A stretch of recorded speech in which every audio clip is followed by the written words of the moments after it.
Welcome to the show. Hi, everybody. Hello, Hi. everybody. Well, Hope you guys enjoyed that. That was cool, right? that was really cool. Sati, honey, so good to see you. We're back.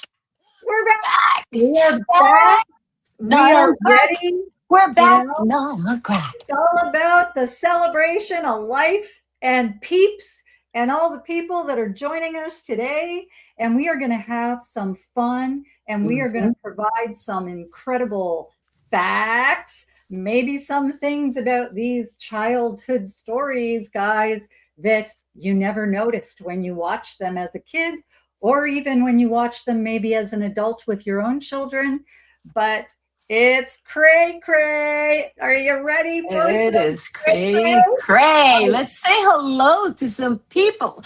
We have peeps because we are multi-streaming. We're on Mindfork, we're on Cosmic Carousel, and we are on Calling All Beings, our cabbie friends. I'm a part-time cabber. There's DJ. DJ's backstage. Hey, DJ. He's like, I just saw him pop up. It's so good to see you. Let me know if you want to pop in, DJ. I'm like yelling like he's in the back room. Hey, DJ. Hey, Let me know if you want to DJ. pop in, DJ. Knock on the wall. I'll let you. Hello. I'm in Goofy Land. I'm having a bad ADD day. So brace yourselves, peeps. So I see DJ back there, but he's like in a fog. Do you see? Oh, you don't get to see the backstage people. I see DJ in a fog. Let me know if you want to pop in, DJ. So let me say hello to friends. Let's do it. Ruthie Robles is in the house. Georgie, Curious George. How are you doing, Georgers? Georgers, that's my new nickname for you, Georgers. I'm going to just start making up nicknames. Sweetly Morbid Bear was here earlier. You're still watching. And Marcelito. Hi, Marcel. Yes, buddy. Hold on. I wanna turn on some ambience music. We need some ambience. Hold on. Let me see. Before I'm gonna continue to say hello. I just want it to be like, I don't know if you can even hear this. It's low. There we go. Yep. There we go. So Marcel's in the house. You're like romper room. I'm gonna go find people. Rompity stompity. And I see, hold on. I saw DJ and there's Ruthie again. Ruthie is super hyper. She's going to be all over the place because that's how she rolls. Ruthie is in the right place. Yes, she is. And there is DJ, my friend, calling all beings. So good to see you. And I hope you guys enjoyed. I'm going to keep saying hello as people pop in. I hope you guys enjoyed that video because those are the stories. I'm sorry, what were you going to say? Yes. I would also like to say hello to Richard and to Sharon. Where did Richard go? Well, thank you guys for being here. So excited. Miss you. Hold on, I'm trying to find them. I'm having issues today. Brain issues. That's why I study the brain. And I was thinking as we were prepping for this. Yes. Oh, there we go. Is that Sharon? Sharon! Wanderer or Boundless Love. So good to see you. And I saw Richard earlier, and now I can't find him. Richard, say hi again so I can say hi. Anyway, Richard. But I was thinking about, I've been thinking about the brain so much. We had those sessions that we talked about, like how we're being peppered with messaging, right? In all kinds of hidden, little things that kind of play with your head. And this also fits so well because there's Richard. Yes, I'll pop. This fits so well because this is about programming. This show is really about programming. We never think about, good to see you, Richard. We don't think about enough of what we consume and what it's doing on a long term, right? It's like when it's actually being embedded in your head, especially as children. La wifey, she's one of our, oh my gosh, she's one of our Cabby mods, just like Ruthie. So good to see you, La wifey. So good to see you. Thank you for being here. So we've been programmed for a long time, haven't we?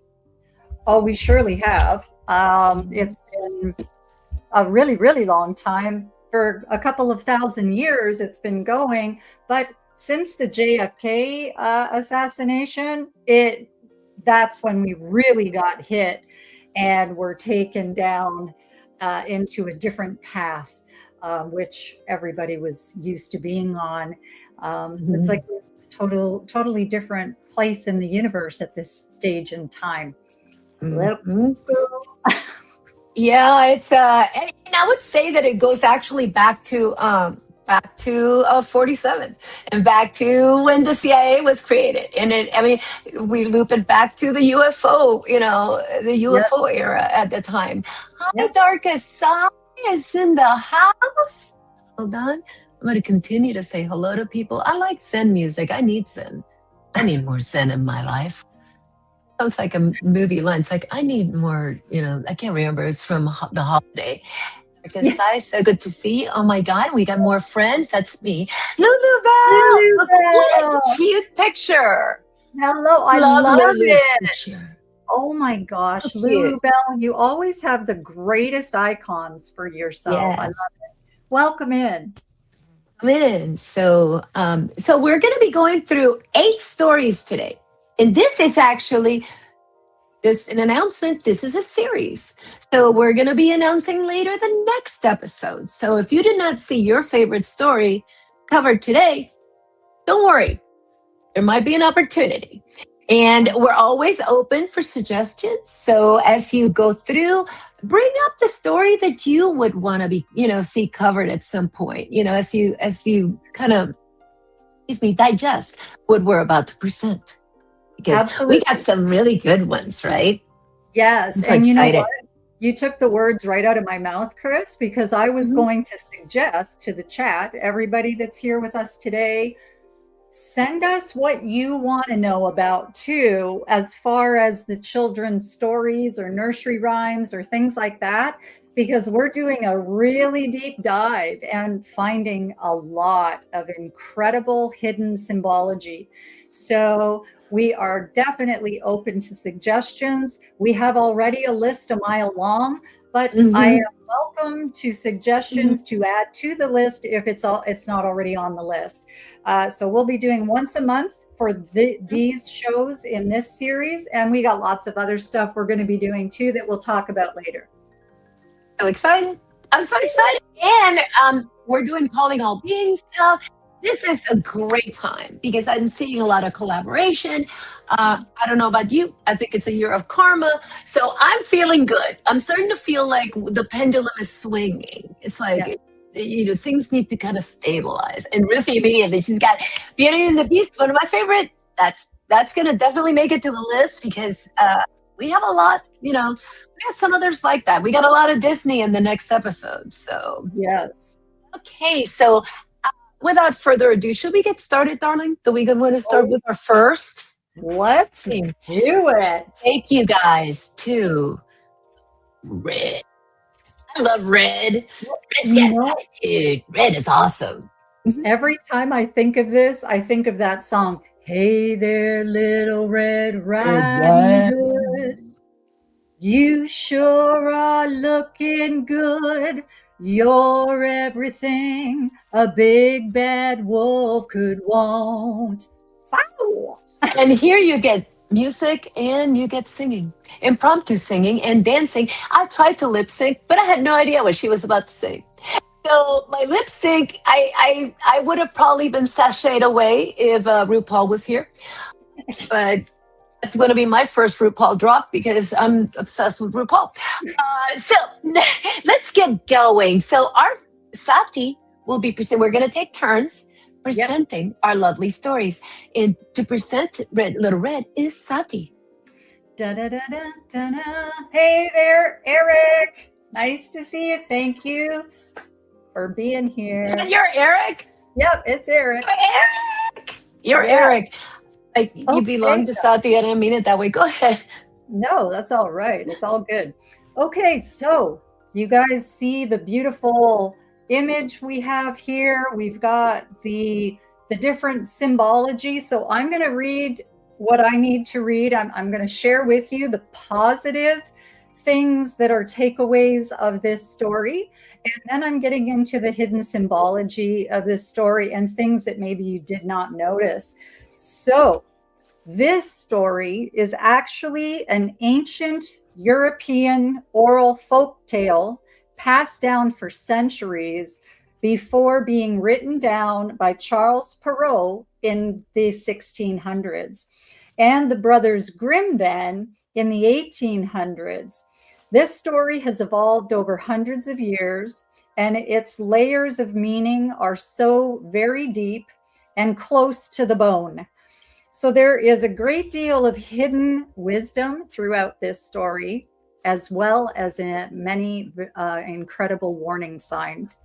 So the positive messaging that I think is coming out of this story, at its core, Little Red Riding Hood was designed as a classic cautionary tale to teach children, especially young girls, vital life skills. So the importance of intuition and vigilance comes into play here as well, where Red Riding Hood's biggest mistake is being too trusting. That's my mistake in life too. I'm an empath, always very trusting. So she stops to chat with the wolf and gives away her destination, doesn't she? So the story serves as a powerful reminder to pay attention to your gut, your intuition. I talk about this all the time, guys. Plug into your intuition. It's the biggest brain in your body. And so we recognize in this the red flags if we pay attention to our gut and intuition, and understand that not everyone who speaks kindly to you has good intention, right? We really, especially in today, like what we're going through now, we've got to be very, very head on a swivel, conscientious and cognizant of our surroundings. So we have the value, though, of parental wisdom in this story. And the story kicks off with Red's mother explicitly telling her to stay on the path and not to wander into the woods.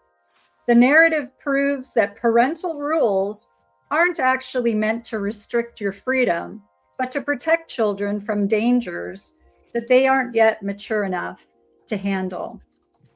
The power of community and protection we see coming up in this show. And in the Incredible Grimm's version, Red is not entirely hopeless. She is ultimately saved by the woodcutter, or the huntsman, and it highlights the comforting message that when vulnerable members of a community are targeted by predators, protective figures will step forward to restore justice and safety. I also like to think of it as maybe the woodcutter and huntsman in this story was her guardian angel. And because we all have angels and guides that protect us too. So that's kind of my takeaway, the angels and guides. And we come to, we must all as humans, and it shows in this story, we must learn from our mistakes, because we don't learn, grow, and evolve if we don't learn from when we've fallen on our face or done something that wasn't really in alignment. So after being rescued from the wolf's belly, Red Riding Hood famously declares that she will never wander off the path again. And it's a wonderful lesson in accountability and personal growth, showing that even a traumatic event can be flipped into lifelong wisdom. So that's the positive take, guys, on this incredible story. Pay attention to some of the hidden symbology angles of this that I found in my watching of this movie and in my research. So because this story deals with a young girl and a predatory beast and a crimson cloak, psychologists, occultists, and alternative historians view Little Red Riding Hood as a deeply symbolic blueprint for human biology, for secret societies, and for astronomical cycles. The red cloak is an esoteric marker. Think about that. In occult and alchemical symbology, the color red is incredibly potent. Theorists and psychologists like Carl Jung point out that the crimson hood represents the onset of puberty, menstruation, and the transition from childhood innocence to fertile womanhood.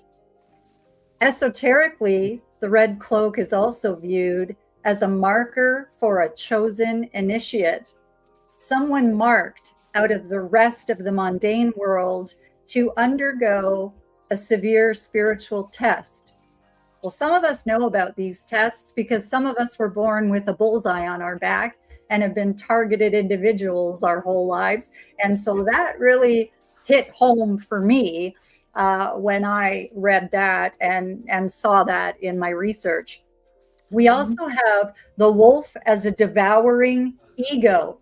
So as many of you that have listened to me before, you know that my definition of ego is edging God out.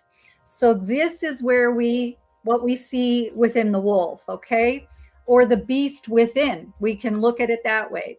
So in hidden symbology, the big bad wolf isn't just a literal animal. He represents the raw, animalistic, predatory nature of the human shadow. He is the ultimate deceiver, and he uses speech, logic, and a physical disguise, grandma's clothing, to mask his true predatory intent. Theorists view this as a warning about the hidden wolves in sheep's clothing. I think we all know some of these people or have come across them in our lives, who run societal institutions, and they're hiding their destructive appetites behind masks of respectability. We also have the solar eclipse metaphor in this story. Mythologists offer a fascinating astronomical interpretation, with Red Riding Hood representing the sun, bright, warm, and dressed in red and gold, while the wolf represents darkness or a solar eclipse. The wolf swallowing Red Riding Hood is the ancient explanation for the sun disappearing into the mouth of darkness, and the woodcutter cutting the wolf open to release her represents the dawn of a new day or the return to light, right? We can return to the light after we go through the dark night of the soul, the shadow. And then lastly, we have in this movie the ritualistic death and then rebirth. So that's important. Being swallowed alive by the wolf and then emerging completely unharmed is heavily analyzed by esoteric researchers as a classic mystery school initiation ritual.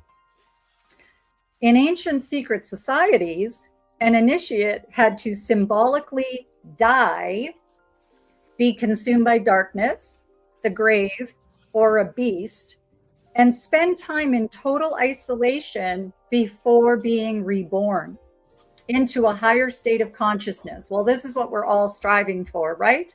Mhm. Like that. So Red goes into the wolf as a naive child, but emerges with her eyes wide opened to the dangers of the world. For me personally, it's kind of wild to think that this simple story told to keep children from wandering into the woods actually carries the weight of ancient human psychology and solar myths. And that is what I have for Little Red Riding Hood. That is a trip. Like, this makes me want to learn more about. This is a Brothers Grimm also, right? Yes. Yeah, Yep. Brothers Grimm is going to be all over, Yes. lots of these stories. But it's so interesting because there's definitely that programming of guilt trip, right? You went against your mother's wishes, and that is ego. And you're wearing the red cape, which the red cape is got, all kinds of occult, references. And, so it cracks me up to see how much planning, in my opinion, went into all these stories as they were being written. Because this is for kids. He got swallowed by a wolf. Okay, I know it was different times, right? It's different times. But still, it's like, there's kids saw these stories. I mean, I went to see The Godfather at age 6. That's just different times. My parents took me. But still, it's like, these are the kids' tales, and you'll see this all over. We're going to talk about Snow White here in a few minutes. And it's like the same thing. It's like, from young archetypes being represented to, you're going to see a lot of subconscious references, right? People that, where do they go when they go to sleep? And they're not, and not in this world, So oh my God, what a surprise. Rich New Design is here. And when I go way back, and he's actually the author of Mind Fork, Wheel of Topics. That song is this guy right here. And yes, so it's so good to see you, my friend. So it supports the patriarchy. You need a big, strong man with an axe to save the day. Exactly. From the savior themes, there's always the innocent has to be saved by somebody else. Although some Hansel and Gretel is a little bit of an exception, and when we get there, we're going to talk about those guys. But I can't get over the fact that the wolf ate the girl, and that the hunter got her out. It's like, yep. Were kids ready for this? Obviously not. So hold on, Ben has something. And if you guys have questions, please put them in all up, or we'd love to bring them up. Benny, our friend Benny. Chris, most, if not all, of the nursery rhymes and old stories have a dark history. Exactly, and that's what makes this series so great because you don't like run out of topics, right? Ruthie says, "Yeah, the poor girl, damsel in distress." Who needs the big tough man to save her? The programming of inner misogyny, in my opinion, absolutely. That's why I was actually surprised at Hansel and Gretel. When we get to Hansel and Gretel, that one is in I would love, I want to kind of deep, go deeper on that one. I haven't had time, but it's like there's something about that story that's different. But I love this story. Yes. Yeah. Anybody? Yeah. And anything else you got on this? I mean, the bed. I love the bed vulnerability turned into a trap. Right? Bed's a trap. I know, right? And the fact that she, to me, is an empath and she just was so trusting. And I've made that mistake many times in my life because I prefer to trust first. And then if something doesn't go right, then but it also opens your heart up to get really disappointed at times too. Because we just try, at least I do, I try to see and find the good in everyone. So I'm hoping that they're trying to do that too, but it doesn't always work that way. It always worked that way. And I mean, in this particular day and age, it seems like tolerance is optional, and being an empath is like kind of a weakness, and I call BS on that. Yes, for a different show and another topic, because we'll get there eventually. Anything else on Red? I love Red. I love the imagery of Red. I love the fact that she stood out. I'm like a red, like how much more attention could she have gotten? Well, and could have worn neon yellow. Yes. And the thing is, too, is this story is going to come up in our series later through another movie. And I'm not going to tell you the movie, but it was done based on Little Red Riding Hood. And there's some really crazy twists to it. So we will discuss this one down the road as well. Down the road. I'm very excited about that. Rich New Design. Being an empath can truly suck. Yeah, I'm going to say ditto on that. Yes. Rich New Design, which, by the way, fun fact, his name's not even Rich, it's Wes. But I'm still going to call him Rich forever. It's Rich New Design. So go check out his channel, you guys. He does have a YouTube channel, and he is awesome. He's just so much fun. It's just so much fun to hang out with. We used to do Lee's First Floor Audio, and we were there on a weekly party. We would do we would butt dance. I had our chairs just kind of, I'd be like really sore by the end of the evening. And that just sounded bad when I said it. But that's what my brain comes up with. Truth be told, my name is Richard, so both work. Oh, you see, I didn't know that. Another fun fact. Okay, should we go to the next story? Oh, yeah. You guys are going to love this. Because this was Disney's Snow White. I will now present Snow White. One of my favorites. Who didn't sing Gonna Whistle While You Work? I love to sing Gonna Whistle While You Work. It's like I see the birds. I live in the country. Now I see the birds. And I'm like, this was what Snow White was supposed to be. However, there's two sides to that story as well. So Snow White and the Seven Dwarfs, released in 1937, so that's 10 years before UFO. Snow White and the Seven Dwarfs was Walt Disney's Folly, the first full-length animated feature in history. So think about how much went into this. You're about to feed a bunch of kids a story. And it's like the biggest story they're going to see, and this is going to last forever. You're going to pack it with themes, right? Everyone thought it would ruin him. However, it became a cultural milestone.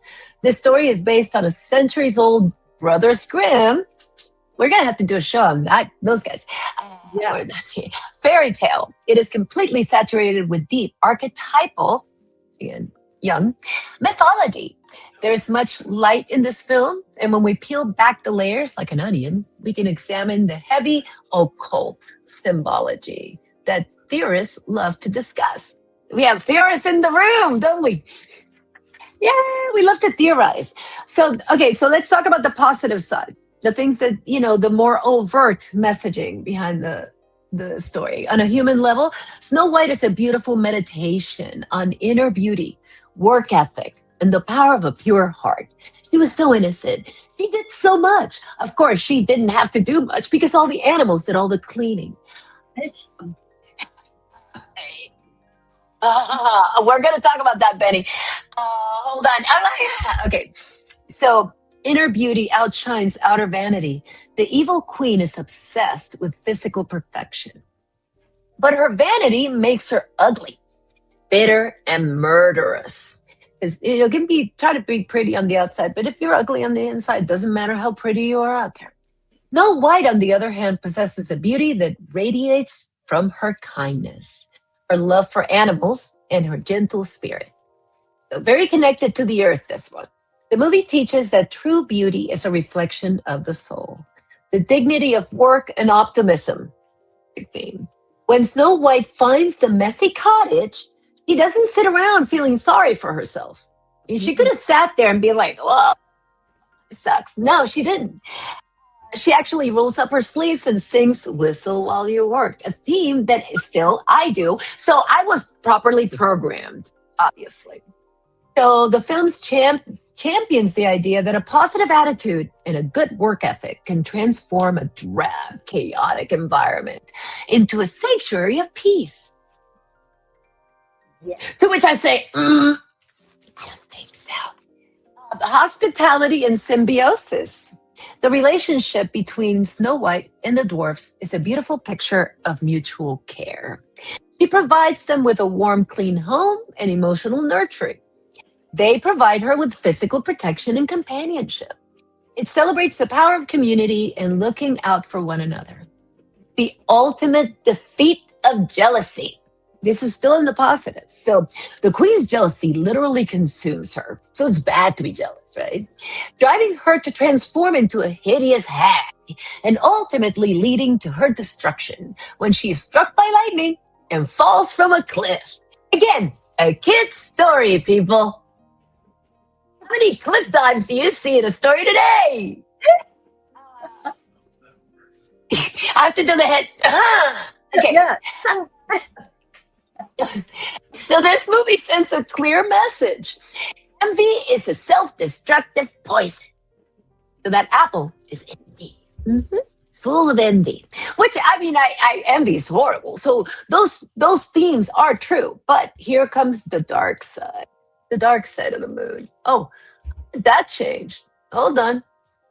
How did that change? Hold on a second. There we go. That was Camera one, camera two. Camera one, camera two. The hidden symbology. Snow White is arguably the most symbolically complex film Disney ever produced. It is viewed as an allegory for the descent of the human soul into a material world. So let's talk about the magic mirror. Magic mirror. So that's like an affirmation machine, man. It's like she would just ask it, who's the fairest? Who's the fairest? Who's the fairest? I just want to know that I'm pretty. That is all I want to know. Who is, okay, that's you. I'm like, who is chatting on my behalf? That's right, that's you. Sorry. So here we go. The magic mirror is the classic esoteric symbol. It represents the anima mundi, the soul of the world, or a dark form of divination known as scrying.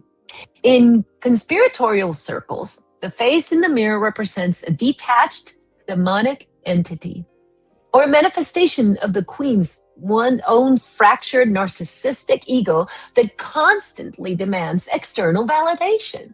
It's like they just can't stop. Oh, here's the fun part. Alchemical colors and the triple goddess. In alchemy, the great work, transforming the soul, relies on three primary colors. Those colors are black, white, and red. We go back to the red. The red's going to just keep being a a topic here. Hold on. I want to say while I'm doing this, hello. Hey, Nine Mind Health. Hi. And we got Stin Stone over here. We got all kinds of stuff. I'm gonna keep going. Alchemical colors. So the black, the white, and the red. Look at how Snow White's mother describes her in the original tale. Skin, a white as snow. Lips, red as bleed, and hair as black as ebony. So, or blood. So Snow White herself represents the alchemical prima materia, the pure, uncorrupted soul. She also embodies the maiden aspect of the occult, triple goddess, while the queen represents the crone.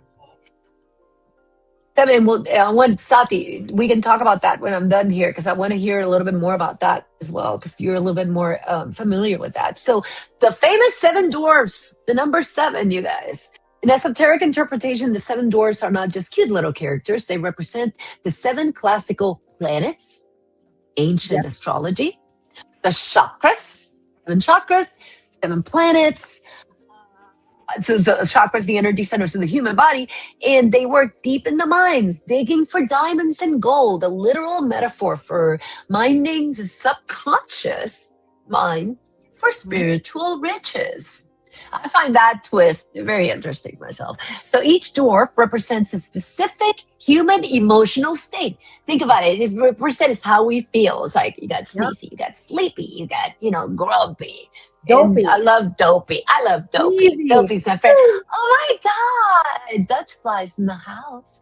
Let's say hi to friends real quick before I go to the last part. I can't see it. I'm ADD, so I'm like, I can't seem to get through my presentation. It's going to be a long show. The poison apple and the fall of man. The apple is the ultimate biblical and occult symbol of forbidden knowledge and temptation, directly mirroring the Garden of Eden. It all goes back to the Bible. Let's wrap it back up into, let's make sure we go back to the Adam and Eve sin, the tree of knowledge. Let's not seek knowledge because knowledge is bad. The evil queen dressed as a cloaked hag representing the serpent who coaxes Snow White into tasting the apple. Eating it, Snow White enters a sleeping death, which esoteric researchers view as a metaphor for the human soul falling into a state of spiritual amnesia. Sound familiar, anybody? Spiritual amnesia? Is that what we're suffering on a daily basis? Maybe it's because we listen to all this. So, which esoteric researchers view as a metaphor for, or spiritual slumber within the heavy physical matrix of world. So, alchemical marriage, the prince's kiss. Of course, a guy needs to come save the day, right? So, the prince is often criticized for having no personality. However, he doesn't really need one because he really doesn't represent what you think. He represents the animus or divine masculine spirit. His kiss isn't just a romantic gesture. It represents the alchemical marriage or reunification of the physical soul and the divine spirit. So, it's a trip to me that all these messages are embedded into these stories. Yet, all I remember is whistle while you work. But my subconscious in there heard the whole thing. Mm-hmm. Talk to me. What do you think of that? Tell me your thoughts. Well, I think there's a lot in this, and it's really incredible the programming and manipulation that we received from the times that we were born, because we couldn't control our family. We couldn't control our teachers. We couldn't control our ministers or priests or bishops or whatever for religion. And because of that, a lot of stuff goes into that brain. And we don't realize it when we're watching these movies as children. We're just like, oh, we're excited because why? Because we're still operating out of our inner child center. And many people have forgotten about that and lost it. It's something that I talk about often, the importance of holding on to that inner child within you and playing with her or him. And this is just so important. There's a lot of alchemy happening in this movie as well. I'm all about alchemy and alchemizing anything, creating air, creating fire, the water. You can take the elements and you can alchemize them. We, as divine beings, have these abilities if we just would use them to our benefit, as opposed to using them against us for not so good things. But when I do and play with the elements and I am working with alchemy, I am just having fun. I'm flowing in the fun. But this stuff here, it's crazy. It's crazy, the stuff that has filled our minds and the stuff that our parents thought, oh wow, we need for them to watch this. We need the girls to watch this. And they thought it was all great, Because they were programmed too. Exactly. And I did the same thing. I didn't think about the meaning behind, Wally or none of these movies that later on came. And I mean, I had a boy, but if it would have, so we didn't watch a lot of the girl stories of princesses. But I mean, we went to Disney and we were wrapped up, it's like, but when the thing that makes me sad is that once you see it, you can't unsee it. So that innocence is lost. Yes. But innocence lost. The nice thing is children, for the most part, because of the innocence of children, they don't see it, which is really amazing to me. So they're finding the fun, they're finding the positive, they're finding the fairy tale, they're finding the beautiful princess in these stories and the happy ending. And see, I think a lot of these stories were made for adults too, in that the adults are the ones that could find more of the hidden messages or the adult themes in them, where children, because of their purity and their innocence, and all of them are pure and innocent when they're children, they are seeing something completely different. And that is the saving grace in all of it. The problem is that at some point in their life, it could become a massive trigger mechanism for something that might come up in their life. And then they might get triggered into something that's not so good. And then they have to try and figure out why the trigger is happening. So this stuff goes really, really deep. And we have to get to a point, guys, where we're unlearning everything that we were taught, because it was all manipulation. It was all programming to try and keep everybody in line.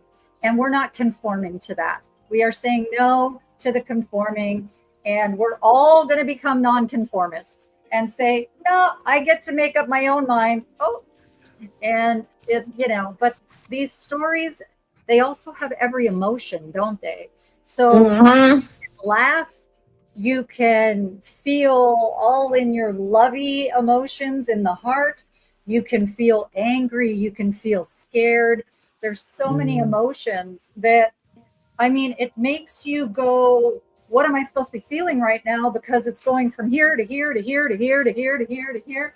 And to me, that's very confusing, right? And to keep a child confused is to better manipulate a child moving forward. Yeah. And that's the point of the whole show, is really to start showing people some of these hidden messages, and that things, don't leave things at a surface level. Just look at what you're reading. Really look at what you're reading. Don't skim over it. Don't assume you know the meaning. So, Ben, quick question. Did you know that the Rothschilds and Rockefellers were put in prison in the 30s by a particular government that we did not like? That's going to go into the other show, but we'll talk. I didn't know. So, did you know that?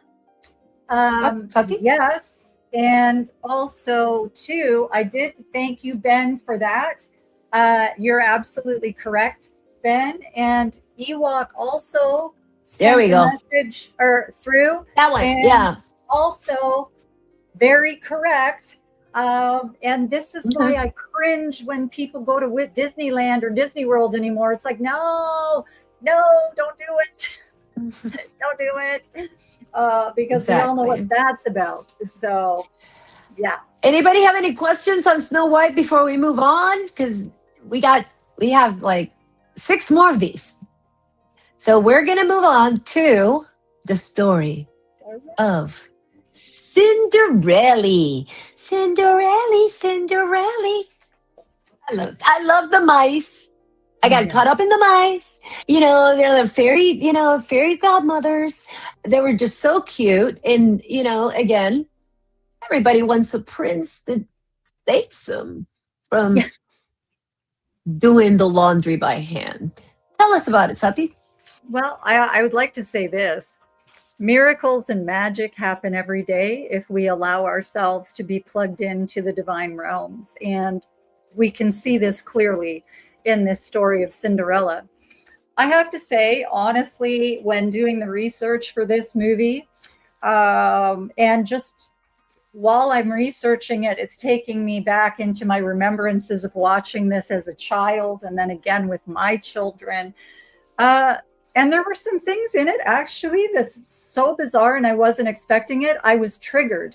I had some triggers happen when I'm looking into this because of similarities to some things in my life when I was a little kid. So it's a very interesting story. And it was created in 1950, an absolute crown jewel of the golden era of, again, Disney. This particular movie actually saved Disney Studios from bankruptcy. Many people don't know that. I didn't know that until I did the research. On the surface, it's a rags to riches story. And when we look beneath the glass slippers and the pumpkin coaches, we see a powerful psychological message matched with some very deep esoteric and alchemical, again, themes. So the positive takeaways for me in this, yes, DJ, sounds great. I'm in. Okay, so I'm sorry, guys, getting back to this. The positive messages in this movie. Many people see Cinderella as a woman that needs to be saved. However, I choose to see the survivor in her because we're all better off if we choose survivorship or hood over victimhood or victimship. We don't want that.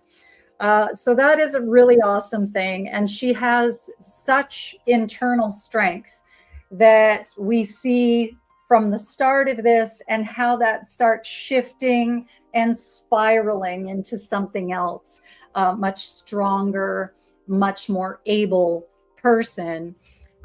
So we see resilience and grace under fire. Cinderella is subjected to psychological abuse, emotional neglect, and forced labor by her step family. Yet she refuses to let their cruelty turn her bitter and cruel. Her true magic is her emotional resilience, and she protects her inner peace and dignity despite the toxic environment that she has to live in. You know, it was all good until her dad passed away, and then after he died, the stepmother and sisters became highly wicked, right? So we also have kindness as a radical act. In a world that treats Cinderella like dirt, she chooses to be kind, not just to humans, but to the vulnerable mice and birds that surround her. This is what, like, animals are so great, right? We can get so much from them. I love it. They feed you their energy. Go ahead. Absolutely. And also, I think this movie teaches that kindness isn't actually a weakness. It builds a community of loyal friends who ultimately end up helping save her. The power of hope and manifestation can be seen through this movie. The famous song, "A dream is a wish your heart makes." Mm-hmm. It's catchy. And it's a profound message about maintaining your vision. It tells the viewer that no matter how dark the present moment is, holding on to your dreams keeps your spirit alive until the timing is right for the change. And of course, we see karma and divine justice. The Grand Duke and the King represent a system of ultimate accountability. In the end, the glass slipper fits perfectly, providing that truth can never be hidden. We operate on truth, guys. You can never go wrong. Okay, that's a really important part of this story, in my opinion, and I try to live my life that all the time. So the glass slipper fitting perfectly, proving that the truth cannot be hidden by the lies or the locked doors. The Step family's attempts to manipulate reality completely backfires on them, which I love. I loved it as a kid. I love it as an adult. And now we're heading into the hidden symbology angles. So Disney's animators seem to heavily rely on classic esoteric symbolism for pretty much every movie they ever did. For researchers of the occult and secret societies, Cinderella is a textbook story of spiritual illumination. The fairy godmother as the Gnostic Sophia. I'm sure some of you know about Sophia. My cosmic name is Sati Sophia Eloraya.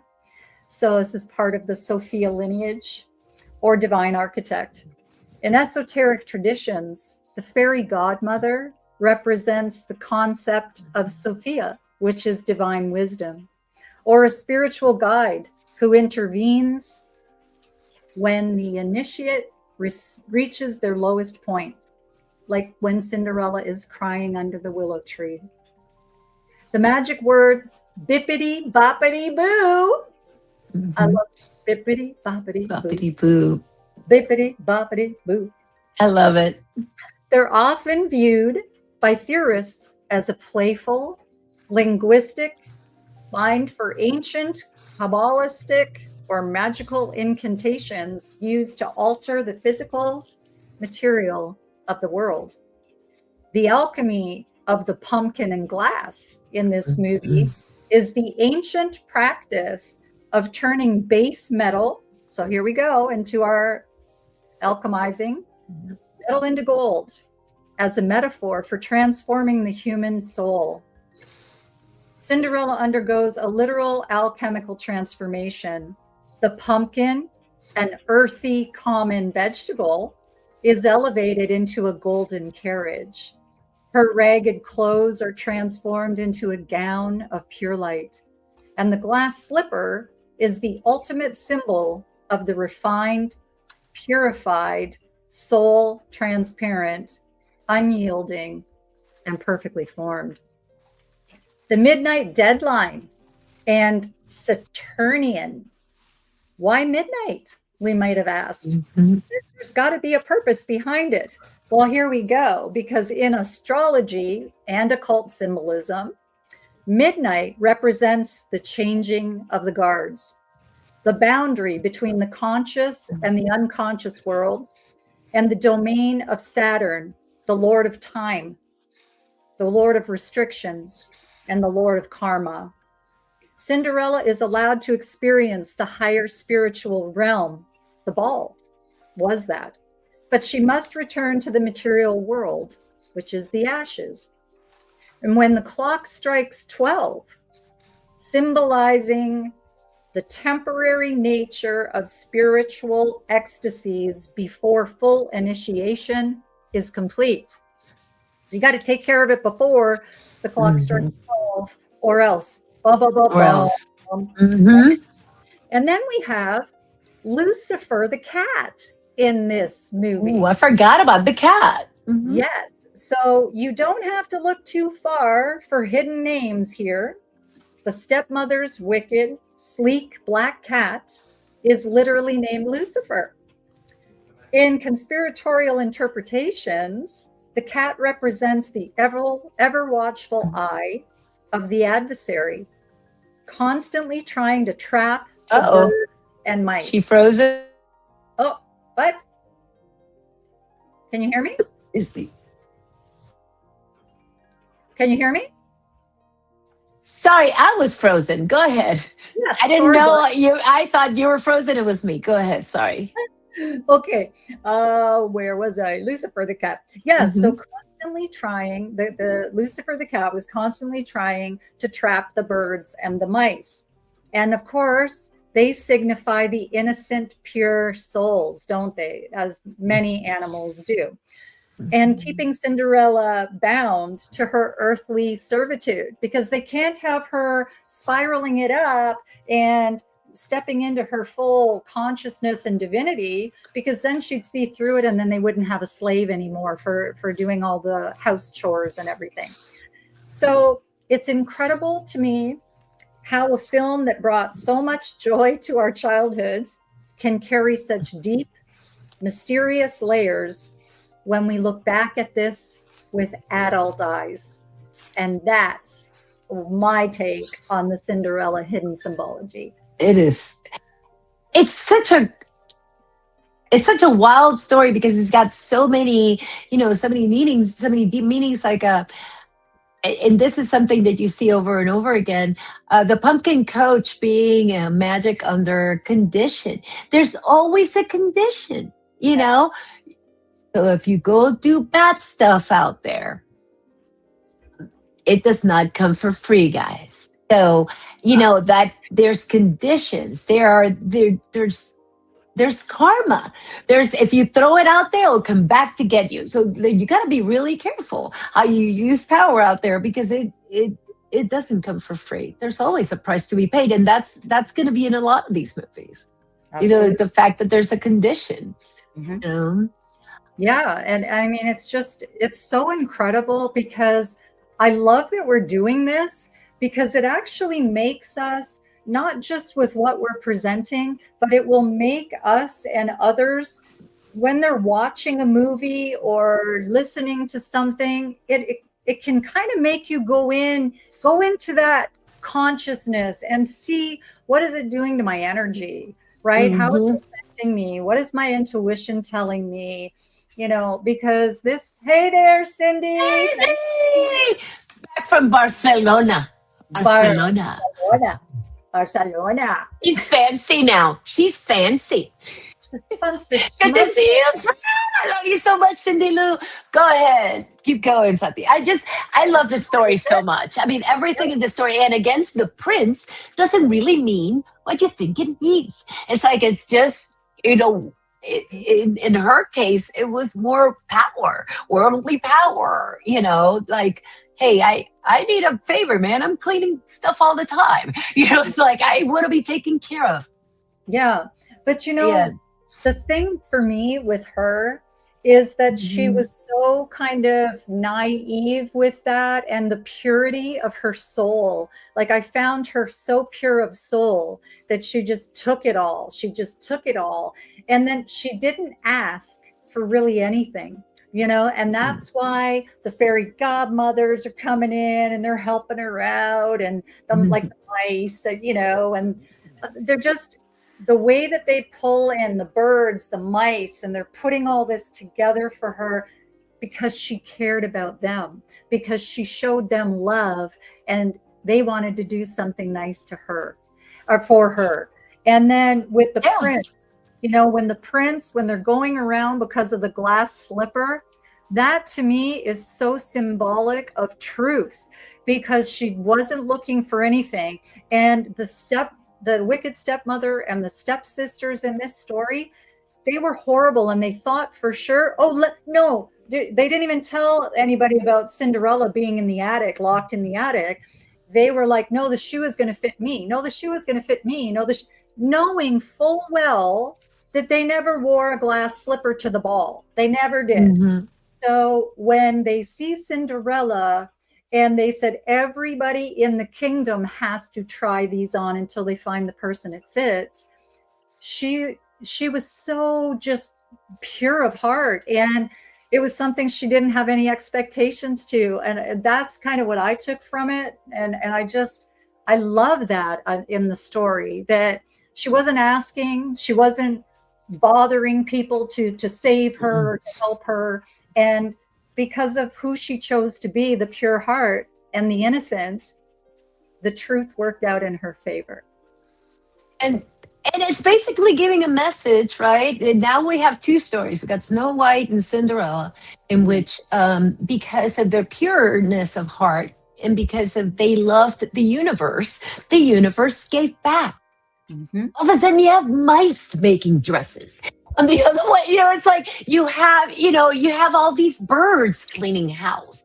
It's the message that if you are truly connected with the universe gives back. For those that are not connected with the universe, they don't get those, benefits. Yeah. To me, that's like kind of like it's starting to kind of spin in my head. So, I was just going to respond to Ruthie there. Yes, I think about the deep meaning of things I read, watch, and listen to. Now we'll try to notice and look even more closely. I didn't pay attention for so long, Ruthie, and stuff just kind of squeezed through, and it's in there. Well, it's in your head. And it's like you have to be aware, because otherwise your subconscious just kind of like going on autopilot. Well, we play games at home all the time where we're watching something and we are literally seeing things in anything that we're watching of hidden symbology. And so I'll call it, or Eric will call it, or whatever. Mm-hmm. And it's just like, good call, good catch, good catch, good catch. Because that's how we're looking. It's like we're dissecting everything we watch as we watch it. And I love that. I love it. It's like we're like, really looking. Yeah, we're not going to leave it on, stone unturned. So what if this is an interesting twist. What if the animals and fairy godmothers were all there acting for the benefit of the prince? They were tasked with finding the perfect mate. Now, here's another twist. If both the prince and Cinderella were pure of heart, then they were both in the same realm. Therefore, the universe helped both of them bring them together. The universe was playing the role behind the scenes and nobody really understood. The animals and the fairy godmothers are the universe taking that journey to where it should go. My head exploded. Well, can I just comment? It doesn't take much. Please do. What I'd like to say, the opposite to that. Now, can you please put that back up? This one. Yeah, Rich. What I'd like to say is, what we could also look at that in hidden symbology or the darker side, as if they were her handlers. Oh man, now we're going. I know there was handlers that brought them together because the power needed to be at the royal palace. We could go in so many directions, but that is a good point. Hold on. Rich. That's awesome. Mind help. The rescue mutts and animals here must have their energy mixed up as they make a mess, not clean up. I would like to borrow the bluebirds for a weekend cleaning time. LOL, the signs are always there. Yes, they are. You're so right. Captain Harris is in the house. Captain Harris. Mwah. So good to see you, Captain Harris. And Eric, awareness is essential. Neuro-linguistic programming is a way. I don't know why I have to do the deep voice for Eric. I don't know if Eric has that deep voice. Just guessing. So it's a way to essentially hypnotize, used by politicians, salespeople, crooks to sway decisions and objections. Absolutely. In a world where the mind can be molded versus so many different ways, right? Got social media. Okay, ultra program. I mean, take your pick. The mind is the end game. So, okay. Shall we move on to our next story? Any other questions? Did we miss anybody? No. I think we're caught up, right? I'm trying to keep on it with the chat. So I think if we miss you guys, we love you. I'm ADD and poor Sati doesn't like to be, she's not technical and I'm ADD, so we're in trouble today. I get the pleasure of presenting this little nugget. Gretel. Talk about creepy stories for children. Okay, I will be presenting Hansel and Gretel. This story is an absolute masterstroke. Much like Red Riding Hood, I have to do this is much like Red Riding Hood. This story is too brutal, ancient, Germanic oral tale popularized by the Brothers Grimm. We got to do an entire show on the Brothers Grimm. Really, seriously. Yep. Like A Night with the Brothers Grimm. Yep. It was born during the Great Famine. So you're going to see famine all over this puppy of Europe in the 14th century, which explains why the story is so heavily obsessed with food, survival, abandonment, and even cannibalism. Yes, because children's stories and cannibalism go like peanut butter and jelly. There seems to be an incredible strength within these two siblings. And then on the other side of this, there's a deep, dark, occult symbology of the gingerbread. The positive messaging. And this is where Ruthie Robles is going to love this one, because this one, the girl is a savior. It's a positive messaging. Hansel and Gretel is one of the most empowering fairy tales ever told, because the children receive zero help, from adults or magic. They survive purely on their own merit, and they get really clever. Ingenuity and resourcefulness. Hansel. Is it Hansel? Hansel. Hansel. Hansel. And Gretel. It sounds like what's his name? The Zoolander. Hansel. Hansel and Gretel, sorry. Hansel is incredibly clever. He came up, he overhears the parents' plans. So in this story, the parents are going to abandon the children, you guys. Mm-hmm. So talk about putting a fear of God in, people's head. Hold on, Julia. Hold on, let's say, oh my God, we have somebody from Sicily. Yes. Here. Julia Fassanisi. 104. Hello from Sicily. It's so good to see you. Former Boston, Massachusetts. A great smart show. Came from what is known today as abuse, verbal, and mental. I am so sorry, sweetie. But obviously, we see stories like this all the time now. And it's just so heartbreaking, because what you do to children stays forever. Just forever. Why? It's like, mess with your own freaking heads. Don't mess with the innocence. Boom. And Julia also said here in Cinderella, the attic was magical to me. Me too, because it was like a safe space for her. And we can turn that into it when we go through things when we're children that are not so positive. So we can try to have our own safe space. Thank you, Julia. I love your comments. We're so glad you're here. I can't believe we're being seen in Italy. That's cool. Usually we get that with Oliviero, but it's like middle of the night. So it's probably middle of the night for you, Julia. Okay, so back to Hansel. So he hears that they're going to get abandoned. He gathers the white pebbles, which gleam in the moonlight. How clever is that? I would not have thought that, to leave a trail home. It's like they were preparing the kids for, hey, if your parents abandon you, make sure you get those pebbles that gleam in the moonlight. It teaches us to use whatever small tools we have at our disposal to navigate out of our darkest situations. Sibling solidarity and teamwork. This is my favorite one right here. There's no sibling rivalry. They were not fighting over who goes first or whatever. Hansel and Gretel survived because they stuck together. Mm-hmm. They comforted each other when they cried. Think about how a scary story this is. And shared their meager crusts of bread. It's a beautiful message about the power of loyalty, family bonds, and facing overwhelming odds as a united front. Hold on. The transition from victim to victor. This is Ruthie. Gretel saves the day in this one. And think about when this was written. What year was this written? This was in the 14th century. And this is a story of the girl saves the day. So I got to call that one out. Gretel starts out weeping and terrified, but when the chips are down and the witch is about to cook her brother, I know. Gretel taps into her survival instinct. Similar to mothers when they fear that their children are in danger. They'll lift the car, right? So this is what happened to Gretel. She uses the witch's own tricks against her. showing that even the most vulnerable person can find the inner ferocity to defeat their abuser. I like this story. I like this because this is teaching people that they're a lot more powerful than they think. You always think, I could never do that. Yes, you can. Yes, you can. I am at a 12 now. I'm at a 12. Overcoming despair and finding your way home. The woods are vast, dark, and terrifying, but the children never stop. The ultimate message is one of hope. Mm-hmm. No matter how deeply you have been abandoned or lost in the woods of life, you possess the capability to find your path back to safety and abundance. Absolutely. Love that story. Now, brrr, to the hidden. I have to do the sound effect. Brrr, brrr, brrr. Remember this? Brrr, brrr.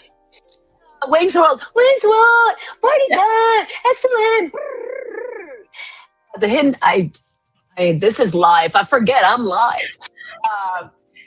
It's like we're having live. a regular conversation. We just never even realize. This is there forever. So when occultist historians and psychologists look at Hansel and Gretel, they see a dark allegory about temptation, spiritual processing, and the dangers of the material world. Or the Matrix. Matrix, yeah, we're going there. The gingerbread house as the material matrix. Esoterically, the gingerbread house made of candy and cake. Candy and cake, let them eat cake. And sugar, because sugar just helps, represents the ultimate trap of the material world's sensual pleasure, gluttony, and superficial desires. This is like the white van of the 14th century. Hey, come here and get my candy. This is exactly the white van, white creepy van without mirrors or windows. Children are starving, spiritually empty, and they greedily consume the house because eating a house, it makes sense. In conspiratorial interpretations, the candy house represents a modern consumerist illusion. Like the steak versus the slop, right? Or the matrix, something that looks sweet and comforting on the outside, but it's designed to entrap your soul and consume you from inside out. Because that's what we want to teach our children. Kim P is here on the Gabby channel. We are being multi-streamed to Calling All Beings, the Carousel, and Mindfork. To do the voice, da-da-da. Please visit those 3 channels and subscribe. Hey there, share and comment. Hi, yes. Gabby says Kim P. UK. We're in the UK too. We're all over the world, global. My family is the UK. There you go. I've never been to the UK. I've been to Paris. Okay, so here we go. The witch is the devouring mother archetype. In Jungian psychology, the witch represents the devouring mother, or the shadow side of the feminine. While a true mother nurtures, the devouring archetype seeks to possess, control, lock up, like Hansel in the cage, and literally feed off the energy of the youth. So, with that said, hold on. I'm UK too. That's Betty. I knew that. Yorkshire. Or BMRs. Yorkshire, as I say. BMR's in the house, everybody. Bigfoot, Michigan Raw. We have to do a Bigfoot show. I don't know why I did that in song. So, and then even the pebbles and the breadcrumbs. Okay, so white pebbles versus breadcrumbs. Spiritual knowledge. The contrast between pebbles and breadcrumbs is heavily symbolic. The white pebbles represent permanent, unchanging spiritual truths, or gnosis. They reflect the light of the moon, the divine feminine, intuition, and successfully lead the children home. The breadcrumbs represent transient, earthly material solutions. So even the thing itself, yes, I'm going to get that question in a minute. Betty, hold on. My word is Benny's fault. I'm just kidding, Ben. Love ya. Because they're material and they're devoured. Oh, because they're material and they're devoured by birds. Again, that would be the wrong choice, right? So there's always a payback. You take the shortcut, you take the bread instead of the crystals or the pebbles. Because the materials, because they are material, they're devoured by birds, leaving the children completely lost. It's a hidden message to trust permanent spiritual values over temporary temporary material fixes. The oven as the alchemical, again, alchemical, that's every story has this and is for a reason. For alchemists, the witch's oven is not just a cooking tool. It is the athanor, the alchemical furnace where the base elements are heated to be purified. By showing the witch into her own oven, Gretel effectively uses the alchemical fire to destroy the corrupt dark ego, which is the witch. So the children then find the witch's chest filled with golden pearls, symbolically by conquering the dark trial of the oven, transformed their trauma into spiritual gold, returning home completely transformed and enriched. Alchemy. They came in one way, came out completely different. So I love this story for so many reasons because Gretel transformed herself. She did. She found a way to save her brother. She found a way to save them both. And she was cunning. I think she was a witch. I think I think that Gretel had a power. Gretel was chosen. Gretel had a power.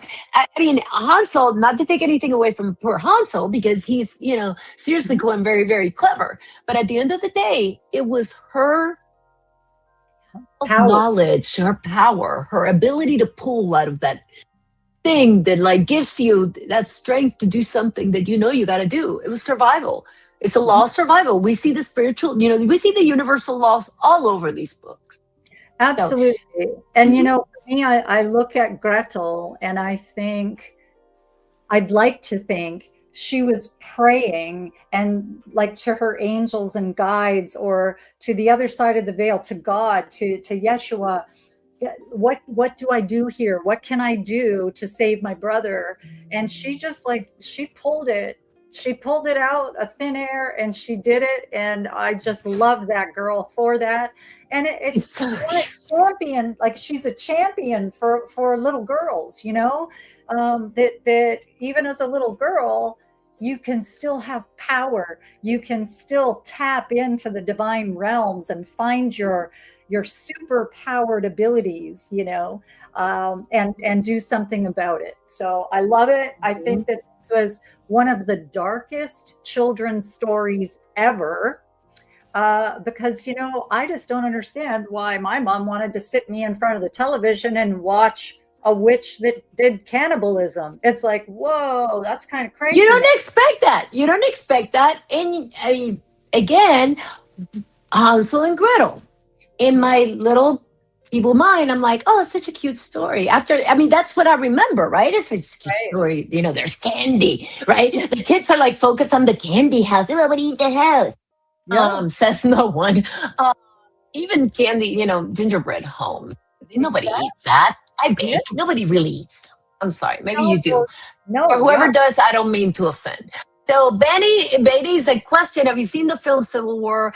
Are they conditioned us the same with Disclosure Day? One of the things that I thought about today as we were talking about these stories is that we do need to look at it. I mean, this holds true for any story, not just children's stories. The movies have been conditioning us for years. They've been preparing us that, aliens are bad. It's Predator. It's terrible.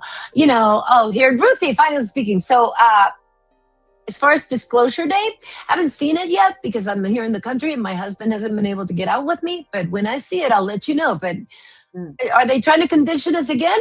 I wouldn't doubt it. So, Ruthie Robles says, I love this story. Always symbolize going through childhood drama and taking what you learn and make you stronger. Yes. You can't relate with Gretel I can't relate as the older sister of 5 kids and being the protector. I think you mean I can relate with Gretel as the older sister of 5 kids. So you have 5. Wow. You're a family of 5.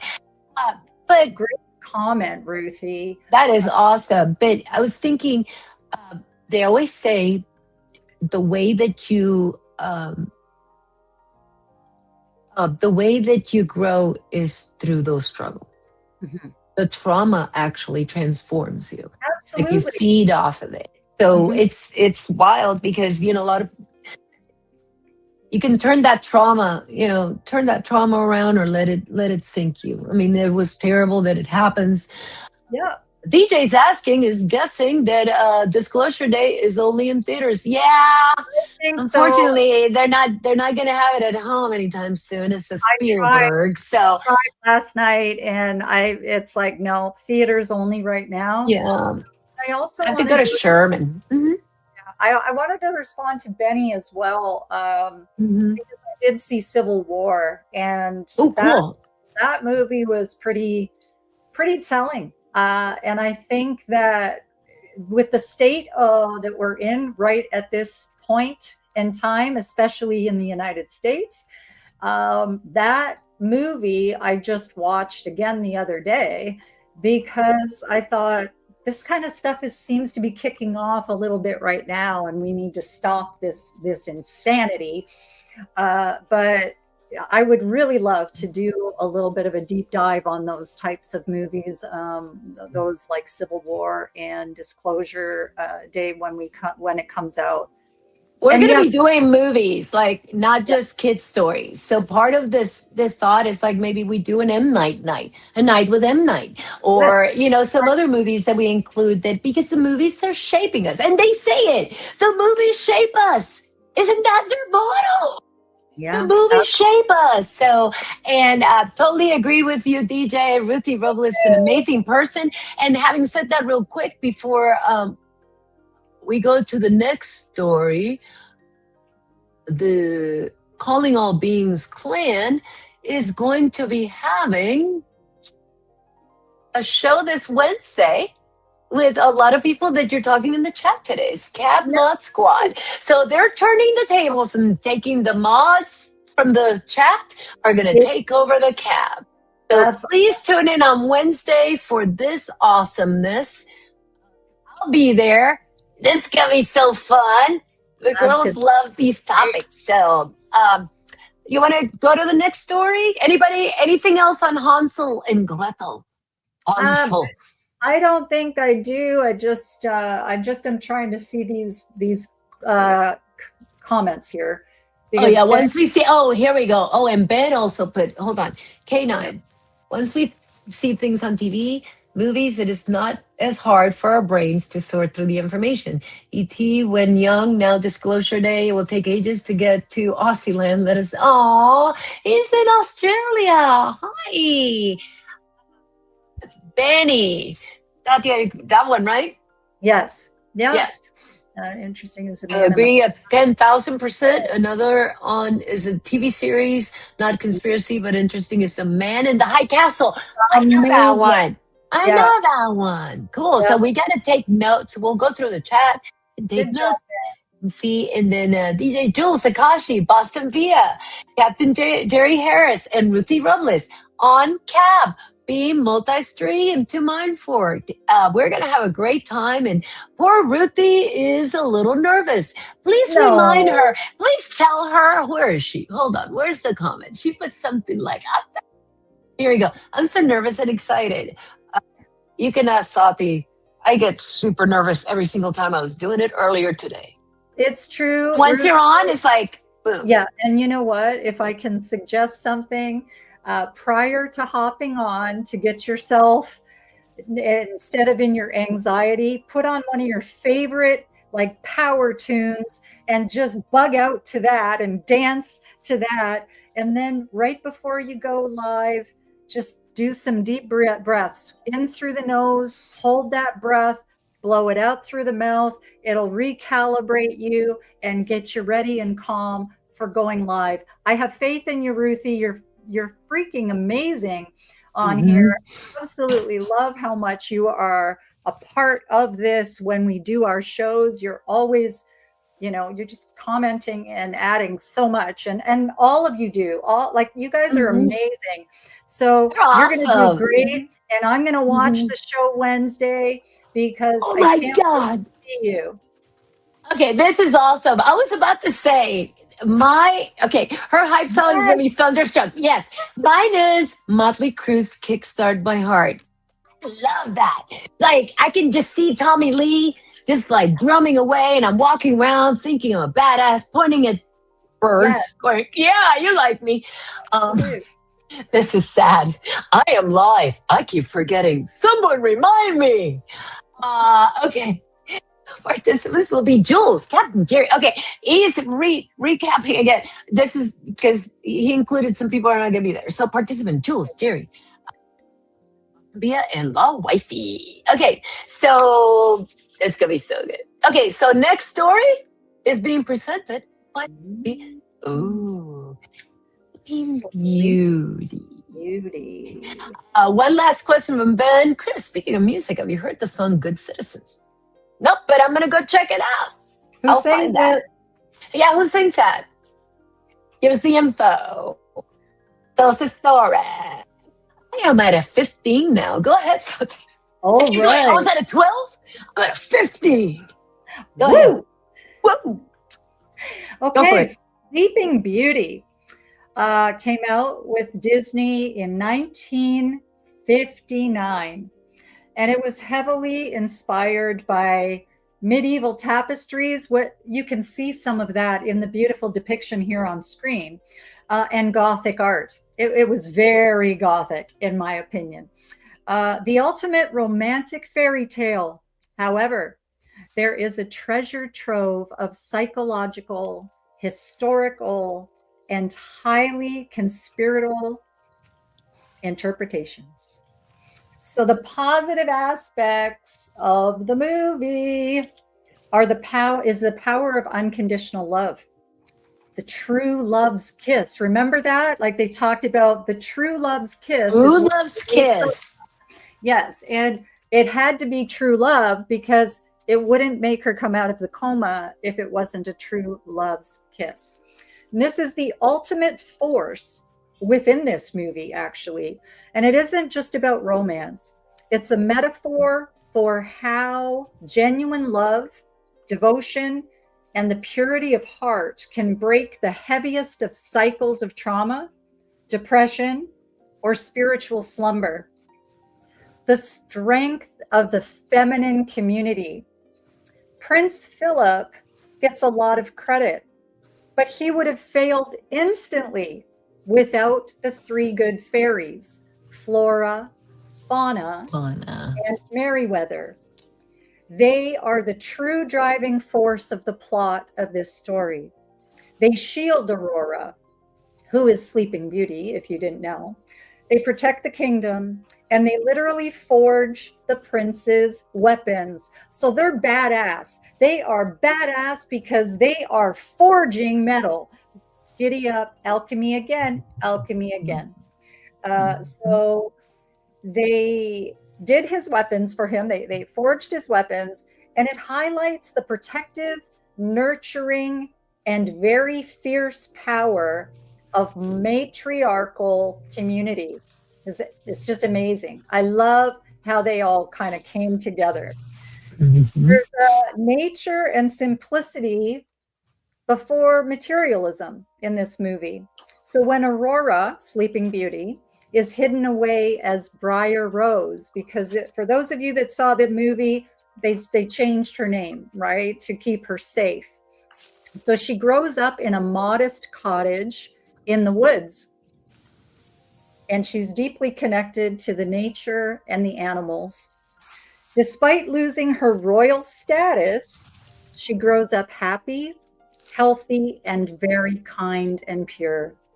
This suggests that true nobility and joy come from within, not from crowns and castles. That I believe wholeheartedly. And we have the shield of virtue that shows up in this movie when Prince Philip goes to face Maleficent. The fairies arm him with the shield of virtue. And here we go again, guys, the sword of truth. So we have truth factor coming in to right all the wrongs, right? Go with truth. You'll never go wrong. Mm-hmm. So this sends a message that when facing overwhelming malice, your strongest defenses are honesty, integrity, and moral courage. So then we are going to look at the hidden symbology, because there is quite a bit of it in this movie. And when you pull back the curtain and look at the film through esoteric and occult or psychological lenses, Sleeping Beauty becomes a story that is deeply rooted in secret societies, alchemy, and dark archetypes. Maleficent, as the left-hand path, or Baphomet, many see her as, conspiracy theorists and occult researchers frequently point to her design.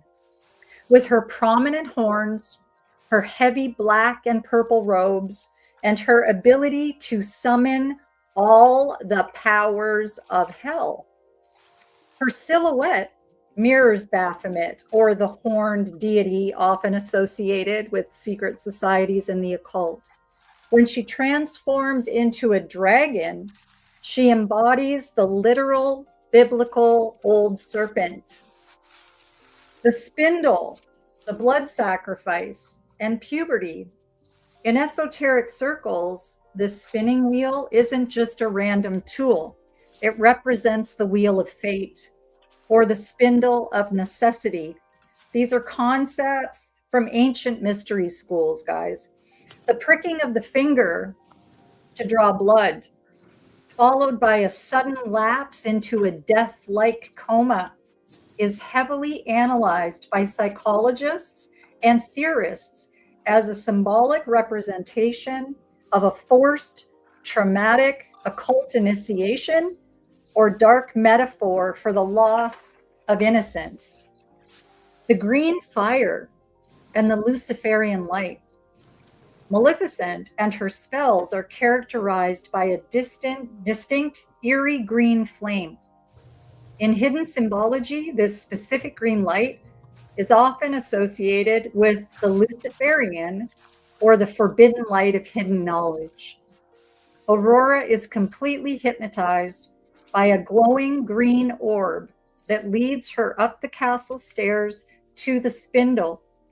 And theorists describe this as a textbook depiction of mind control or demonic possession.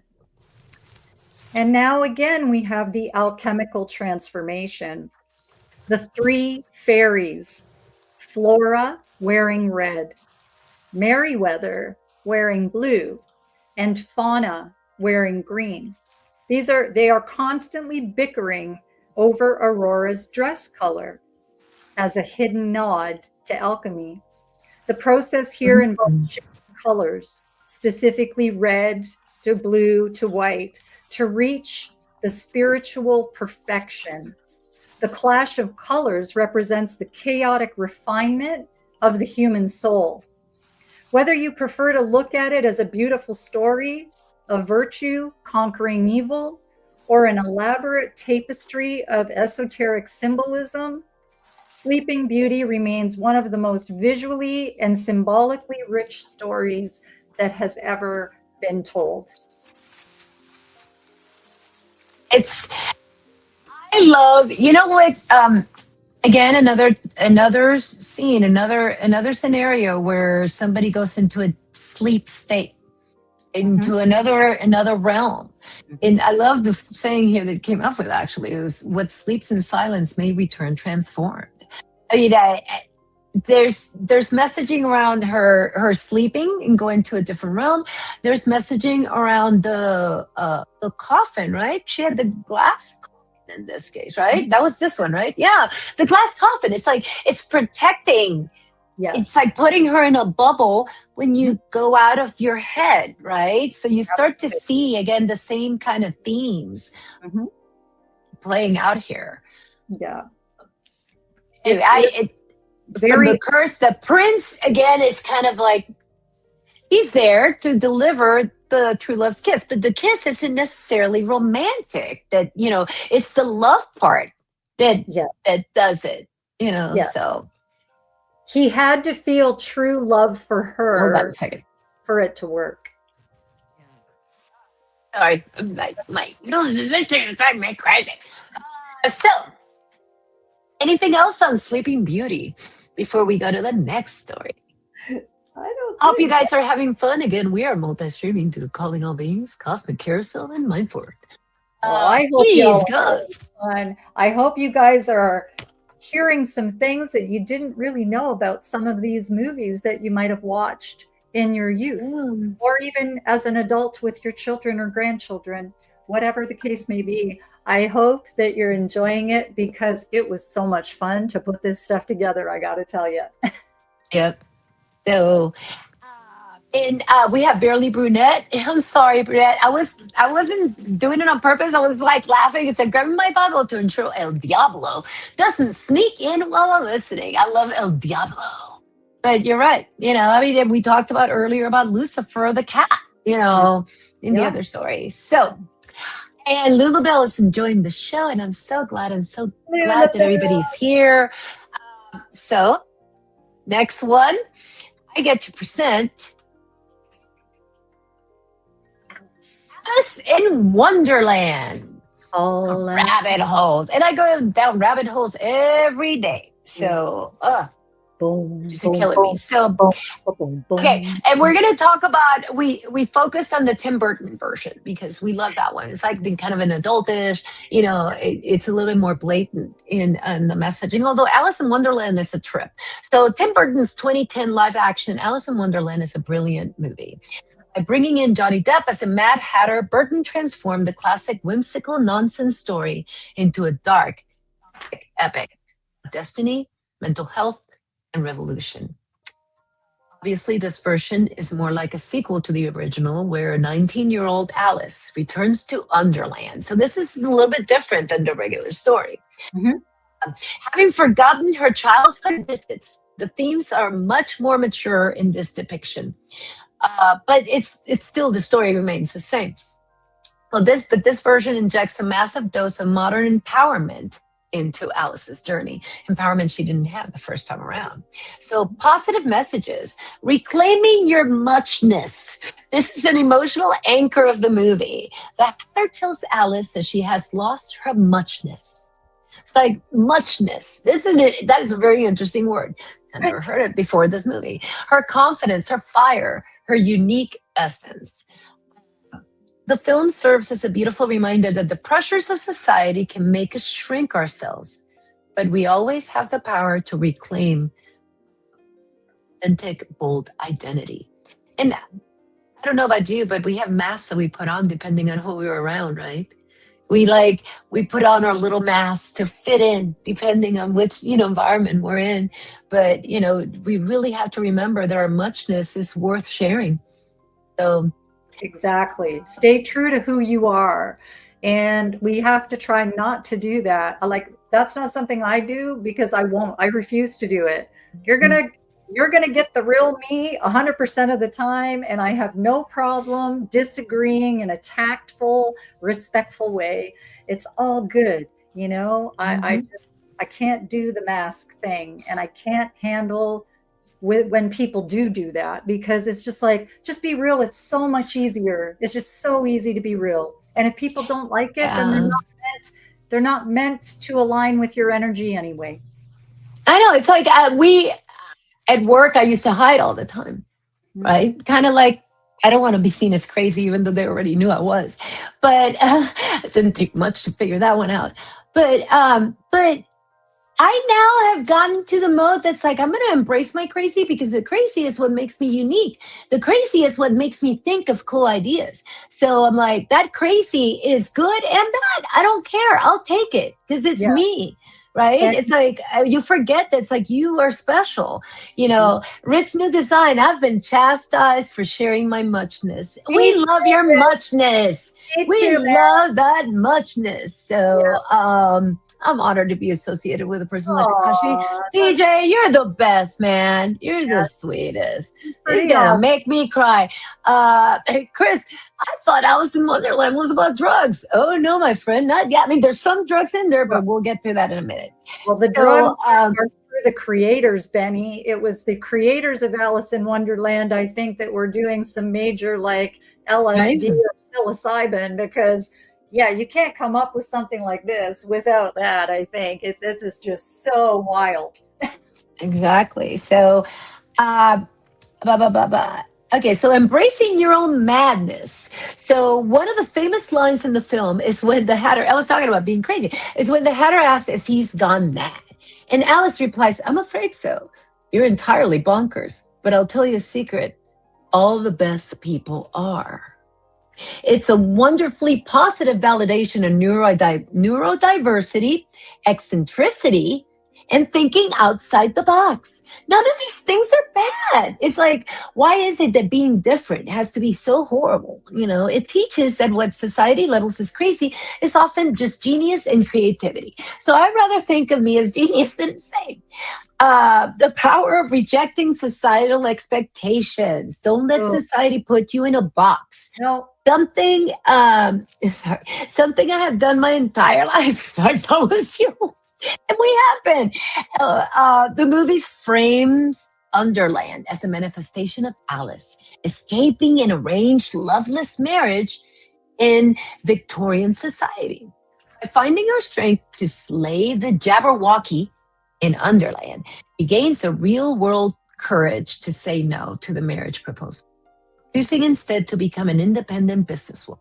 You know, going into the unknown, right? Taking the not so, the less driven path, believing in the impossible. Alice relies on her father's old wisdom, something, and there's always a father figure that's like very strong in these movies. Yes. And usually the father is gone, or not in the picture or dead. Sometimes I believe as many as impossible things before breakfast. It encourages a mindset of absolute faith, pushing past logical limitations to achieve what others say cannot be done. Now, we're going into the hidden symbology. Many theorists and esoteric researchers view this film as a massive allegory for psychological programming. Psyops! Anyone here on psyops here? Oh yeah, we're in the UFO space. Secret societies and occult warfare due to Tim Burton's visual style, relying heavily on dark imagery and conspiracies. I mean, Tim Burton's fantastic. He's king of dark. Love his movies. So Monarch, Mind Control, and the Rabbit Hole. So yes, this is part of the message. In deep internet conspiracy circles, especially, specifically theories surrounding MK Ultra or Monarch Mind Control, Alice in Wonderland imagery is viewed as the ultimate blueprint for psychological fracturing. Not just control, fracturing. Important word to remember. Wonderland imagery is viewed as the ultimate. Theorists claim that falling down the rabbit hole and entering a surreal world where things change size is a visual representation of a victim disassociating from reality under trauma. The Hatter, with his fractured psyche and shifting eye color, is viewed by these theorists as a fellow broken victim. So he's actually like pulling people in. It's like, hey, and again, it's a fractured psyche. And we have so many people that have been abused, and we hear about this on the news all the time. It's important to know what it's doing. The dualistic chessboard warfare. The climax of the film takes place on a literal giant chessboard with the White Queen's armies clad in white armor fighting the Red Queen's army in red and black. So again, the same colors over and over like we originally saw in Snow White. In esoteric symbolism like Freemasonry, the checkered floor or chessboard represents dualism, the eternal struggle between light and dark, positive and negative forces in the physical universe. Alice acts as a grand masterpiece that balances the The Mad Hatter, Mercury, and the Occult Craftsman. Johnny Depp's Hatter is deeply symbolic. Historically, hatters went mad from breathing in mercury, used to cure felt. I didn't know that before this. In alchemy, mercury is a volatile, shifting element of transformation in the mind. The Hatter's orange hair and erratic mood swings symbolize the soul constantly cooking in the alchemical fire, trying to transmute his madness into divine wisdom to help the chosen one. Again, pretty adult themes for Alice in Wonderland. You Right? always think like off with their heads, and you play around with these topics and you just throw words out there and you forget that all this has very special meaning. The Jabberwocky as a demiurge or ego. The dragon like Jabberwocky, which Alice must slay with the Varpal sword, is heavily analyzed in Gnostic and esoteric circles. It represents the ultimate shadow, the demiurge, false ruler, or the human ego that keeps the soul trapped in fear, edging God out. Boom. The Vorpal sword represents the sharp edge of absolute truth. Alice cannot free Underland until she uses truth to sever the head of the illusionary beast. So that is the story of Alice in Wonderland in Tim Burton's version, but the themes remain the same. Absolutely. I'm going to pull up. Tell me what you think before I pull up. Ben had a question. Yeah, there's actually, if you go back, there's a few things that we should talk, like, because people have been putting some stuff in the chat. Okay, let me go mark them. Hold on. Do you know, I wanted to say something that this movie to me kind of ties in with the Matrix movies. If you guys, I'm sure most of you have seen the Matrix movies, and you've got your red pill and your blue pill, and you know you're going down the rabbit hole. It's pretty similar in so many aspects like that. If you take some of the symbology and you think about the Matrix too, it's just like, whoa, okay, that's kind of ties in. We often operate on the similar storyline, and then they just change some of the matter to make it a little different. Exactly. And I was going to say something about that and I just lost it. Let me go ahead and pull this up. So here's a book recommendation in the Alice in Wonderland universe. It is called Heartless. It's the backstory of the Queen of Hearts. Nice. Yes, I wrote it down, Ruthie. Thank you. I'm going to check it out because I think that's awesome. Let me see. Tea Party, caffeine mushroom, and the purple plants is a DMT sort of drug. Smoking is heroin. And yeah, so I'm sure there's more side effects as well with that. Yeah, and I think part of it too is like once you go to the Underland, you can't unsee it, right? So it's like that is a permanent choice. When you decide to jump down that rabbit hole, you're going to see things that are going to change you. And that's the same thing about the Matrix. It's like, you know, do you get to pick the pill? Do you want steak or you want slop? Or you want steak even though it's slop, but you want to think it's steak. So you want a fake world just to please you. So I'm at a 16 now. Chris, the Hatter is smoking with red eyes. The side effect, caffeine makes you jittery, like a party mushrooms distort size. When she eats it, you're right. You know, party mushrooms like distort size. You go big or small. Absolutely. The Cheshire Cat ambiguity paradox. Guidance through confusion. I mean, and who trusted the Cheshire Cat? I don't even know how to say Cheshire, so I can't trust him. Because I'm pretty sure I missed Cheshire. I figured it was like Yorkshire that I'm mispronouncing when I said Yorkshire. Yorkshire. Sorry, Gafani and Benny. Anything else on Alice in Wonderland before we go to... When you see her drop through, like down the rabbit hole, and you see the clock falling, and what is the clock doing?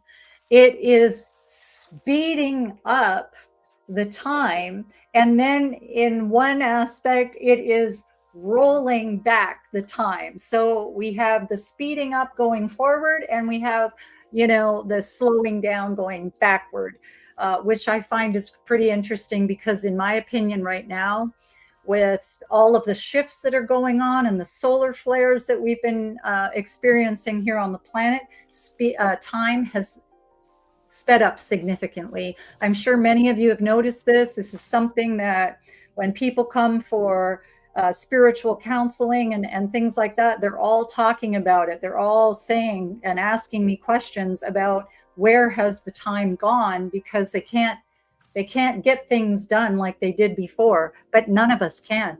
None of us can. We're in this kind of weird place right now So I think that's really interesting too, because it kind of plays into where we're at right now with the time speeding up so much.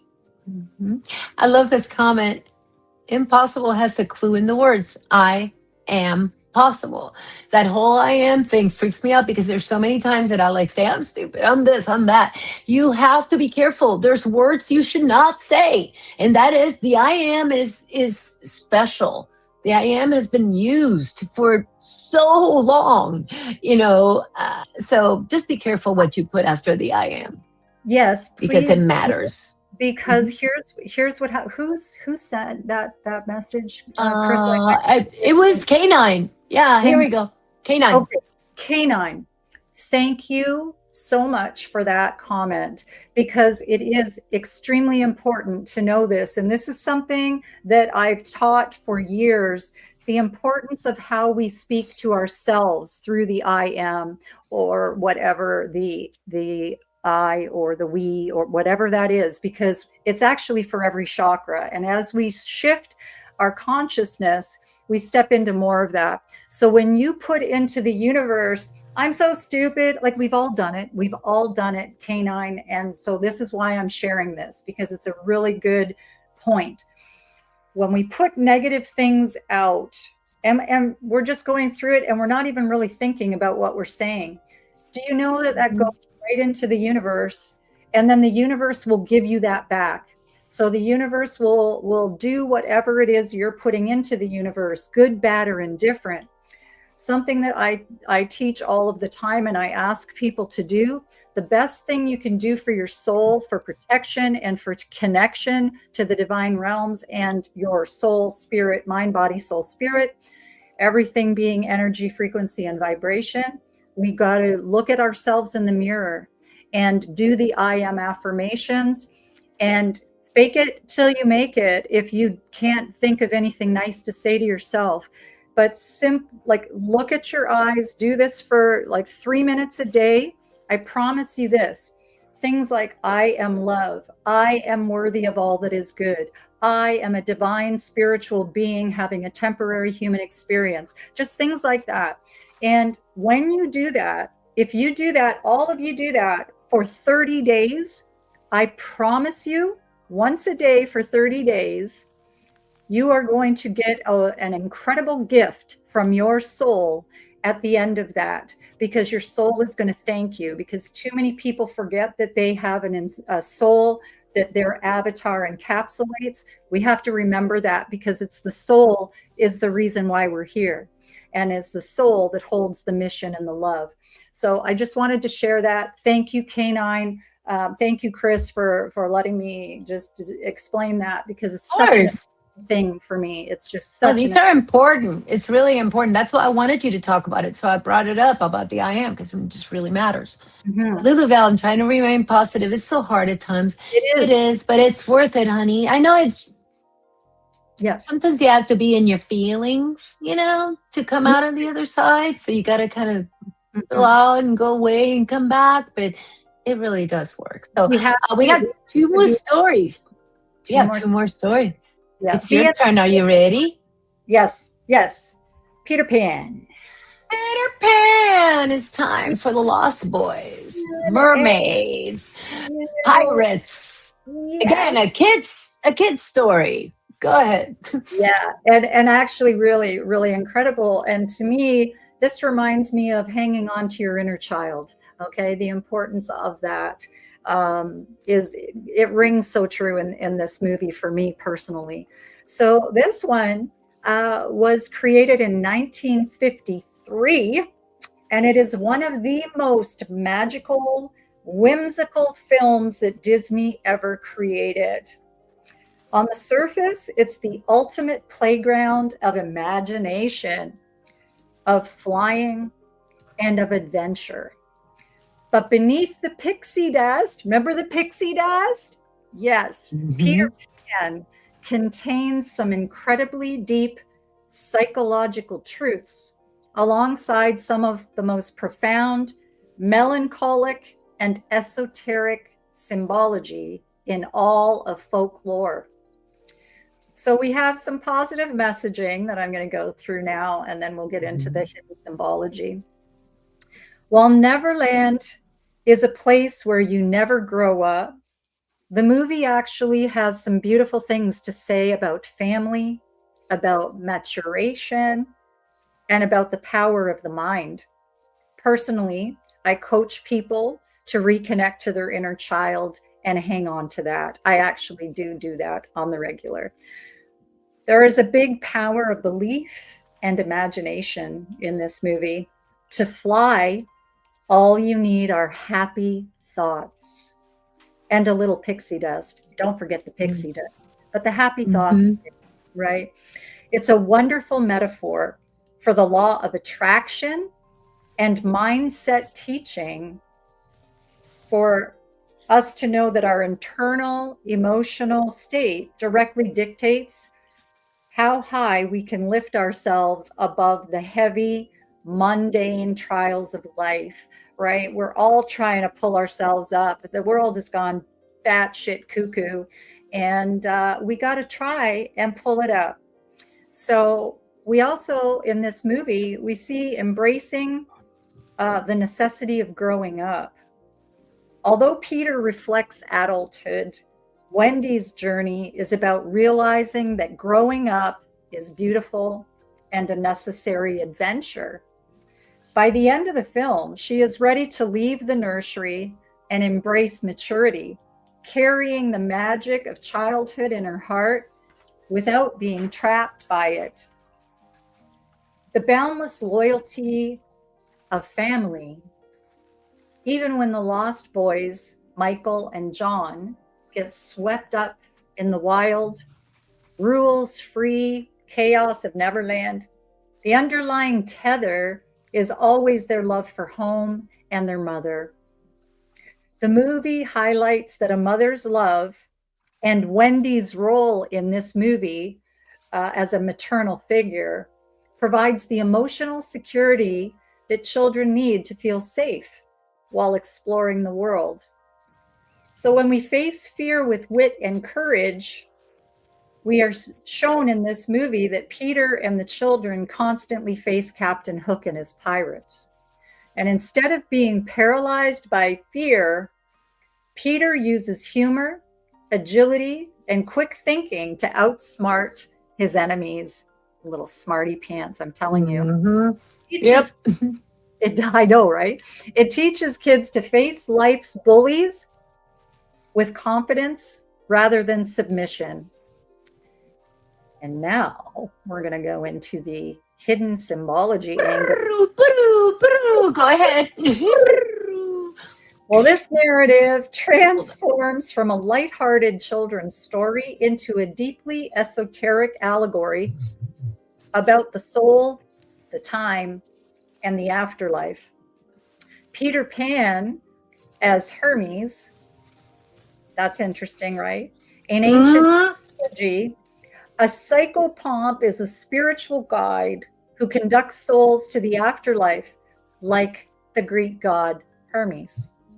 A darker, long-standing theory suggests that Peter Pan isn't actually a living boy, but he's an angel or spirit who guides the souls of deceased children to heaven, Neverland, so they never have to grow up. Imagine that. That's so interesting, right? I just find that really, really interesting. No, it is. The directions to Neverland is what? The second star to the right and straight on until morning. They heavily mirror esoteric descriptions of navigation, the astral plane, and departing the physical body. Most of us all travel astrally once we go to bed at night. So this is like huge to me. We also have, if you think about the crocodile and Saturnian time, Chronos, right? We're talking about Chronos. Chronos. Captain Hook is utterly terrified of the crocodile that swallowed an alarm clock. In hidden symbology, the crocodile is representing Kronos, Father Time, or Saturn. The ticking clock inside the beast is a relentless reminder of mortality. Hook, representing the ego, and the corrupted adult world, is constantly hunted by time itself, knowing that eventually it swallows us all. And I found that so interesting. And then I kept seeing in my head the crocodile in the water, and the clock is just, and his head is just, TikTok. Yeah. that was so funny. I Anyway, love those movies. Yeah. yeah, it's cool. So then we have Neverland and the astral plane, or the Matrix. Mm-hmm. Theorists have viewed Neverland as a simulation or a pocket dimension of the astral plane where thought instantly creates reality. And in this interpretation, Peter Pan is the demiurge, or the master of his realm, keeping spirits trapped in a state of perpetual childhood and memory loss, as Peter famously forgets his adventures and friends almost immediately, preventing them from spiritually evolving or reincarnating. The shadow self, the movie starts with Peter literally losing his shadow, and Wendy has to sew it back onto his feet. Do you guys remember that? I remember that. Yeah. I remember that. So in this psychology, the shadow represents the hidden, the repressed, and unconscious parts of our personality. Peter's struggle to control his shadow symbolizes a fractured psyche, someone who wants the light and fun of life, but refuses to integrate or take responsibility for his darker, deeper, unconscious self. Our minds in watching these movies, to me, can stretch our adult minds in so many fascinating directions. Peter Pan was just unbelievable. It's such an incredible fantasy because, you know, I've always loved mermaids. I've always loved the inner child and the astral travel. I mean, Tinkerbell being the fairy, I'm all about, you know, the fairy dust and the fairy trees. And so this is incredible. And that's my take on Peter Pan. I hope you enjoyed it. I love it. Loved it. I mean, there's so many versions of Peter Pan that have been made, but that it's still the same thing. The fact that all these movies were teaching us about the power of the mind, manifestation to fly, or power of the mind for astral travel. I mean, it's like they were teaching us the whole time that we were powerful to do this, yet we focused on the control piece. We didn't focus on the power part. We were like, oh no, that means I have to behave. I have to behave because I don't want to be like the Lost Boys. I don't want to go into a land where, you know, it's just wild because it taught us so much, yet we didn't hear it. Exactly. We picked up at the surface level, and I know that our brains catch up. It's in there. It's in there because we watched but and now it's just reconnect. When we revisit, we're kind of reconnecting and then pulling those pieces out, going, oh.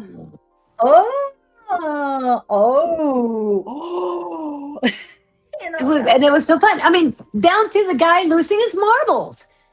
Yes. He lost his marbles. It's like he went crazy. He lost his marbles. It's like, oh, the marbles. I just love that, you know, that I can't even come up with a word, but you know what I mean? It's like the marbles, all the stuff, the crocodile, the time, inevitability, you know, Captain Hook being adulthood. It's just, it's a wild story.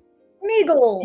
Yet everybody remembers, and, you know, flying out the window, jumping out your window. Right? That's a so many kids actually do this. I'm not sure.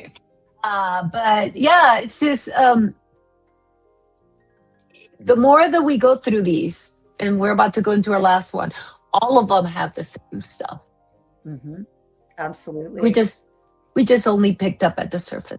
which is usually where we're at. Yes, every single one that we've spoken about and the next one that we're doing, they all have things that connect to the same type of thing. And when we look at that as an adult and we see the manipulation and the stuff that went into our subconscious without us agreeing to it, they didn't have our permission. It just happens that way, right?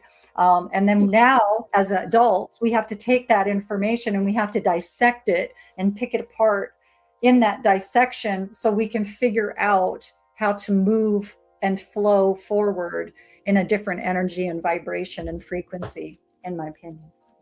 Oh, no, absolutely. I mean, we don't know what we're feeding our brains. Exactly. With and what it's doing and what our minds are being clogged with. Is it causing more amnesia or is it really causing awakening? Exactly. Okay. And now, without further ado, our last story of the day. I know we've kept you here a while, but it's been fun, right? I want to see fun in the chat. Okay. So the last story of the day, Monsters, Inc. Oh, yeah. Monsters, Inc. Pixar. The movie premiered September 17th, which, by the way, September 17th is my day. This is crazy. I just realized. Yeah, September the 17th it means so many things to me. And I just saw that. I was like, okay, September 17th, 2001. Positive themes in the movie. So that was right after. You know what it was. Yep. So anyway, positive themes in the movie. Friendship. Joy is more powerful than fear because the laughters are more powerful than the screams. So, and again, this is going to go into some real dark stuff. From harvesting screams to harvesting laughter, as they discover that laughter is 10 times more powerful as an energy source. I totally believe that. Yes. Anytime you laugh, it relieves all your woes. It is a break from the crazy. It is a break from the madness. When you get to laugh, all of a sudden it's like everything is, I don't know what Rich New decided. I'll get back to you in a minute. Positivity and connection over fear mongering. The things we fear are often just things we just don't understand yet. And that's a really important one. Monsters in this case were the friends, right? Most of the monsters were there to they were doing their job. They were collecting their screams. They didn't know why. So they went about their day. I love their exchanges while they were out on the floor, next to the water cooler, right? That's so funny. The villain, Mr. Waternoose, represents a corrupt system, one willing to kidnap children due to the energy crisis. The monsters, Sully and Mike, stand up against corruption to protect the vulnerable. Sully ends up a gentle beast with love. It's funny because Sully's such a, looks like a tough guy. Gentle beast with love and nurturing to protect the little girl. Things are not what they seem at the surface level. Exactly. Now, the hidden symbology, and we'll talk about more. The all-seeing eye. Mike Wazowski. The all-seeing eye. Of providence or Illuminati. Elite, surveillance, or hidden control. And honestly, it's out there, but Mike was such a lovable character. Yes. To embed the seeing eye with symbology into that character, that's kind of what we would expect out of, right? The Scream Extractor and the link to adrenochrome. So, harvesting a child's terror for a physical energy source and source for the fountain of youth. So a lot of people have heard the links between this story and a lot of what's happening in the news right now. So, I'm not going to get too much into it, but basically that's, think about what they were doing. Yeah. They were getting fear. Fear has power. Mm-hmm. Fear has power. Fear has power. Mm-hmm. They're just overripe. Predictive programming and dimensions. The closet door is a metaphor for multidimensional travel or a holographic universe. The concept of hidden entities slipping in and out of this reality from other dimensions or timelines to harvest human emotional energy. So, the Pixar theory, the witch connection, the theory that Boo grows up. I love this. I kind of like this theory. It's kind of creepy, but the theory that Boo grows up, becomes obsessed with finding Sully again. She masters the door magic and travels back in time to become an old witch in the movie Brave. So they actually link her. In Pixar, I think we should have an entire thing on Pixar theories Yes, because there's absolutely. so many theories that are linked to the Pixar, movies that we watch every day. So Mhm. check out the witches workshop in Brave, and you will notice a wood carving of Sully. This is not a malicious conspiracy, but one that implies a lifelong reality bending obsession. Every Pixar movie has a hint. They have Mhm. breadcrumbs everywhere. So talk about symbology, hidden symbology. This is the place, this one's got so many.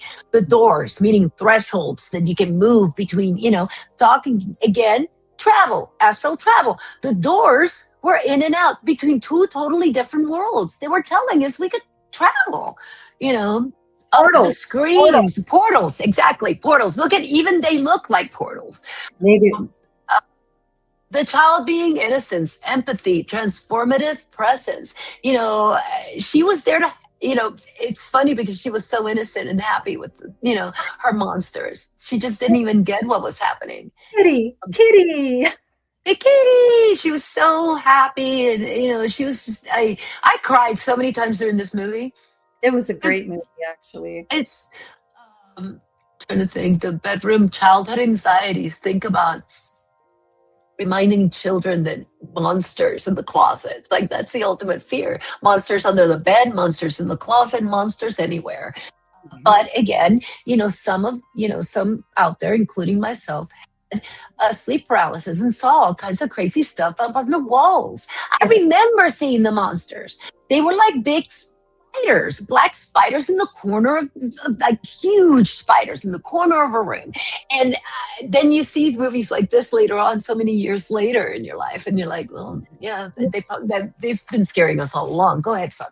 Well, and what about what our parents used to say to us when they'd tuck us in? Sleep tight, don't let the Don't bed let bugs bite. It's like, whoa, whoa, what? What?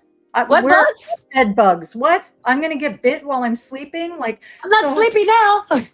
as a little kid, I was the one that was like taking all my sheets off and making sure there was no bugs in my bed before I'd go to sleep. I'd be tucked in, and then it was like they'd leave. I'd turn the light on, checking all the sheets, checking in the closet, checking under the bed. My parents Mhm. freaked me out with that stuff, like just not with intent, but just Mhm. because if you're conscious in your thoughts as a kid, you're just like, wow, what? You're telling me I'm going to get bit by bugs in my bed? So, how do you sleep Yeah, tight? How do you sleep? rockabye baby on the treetop. When the Oh, wind blows, the cradle will rock, it'll fall, and the baby's gonna die.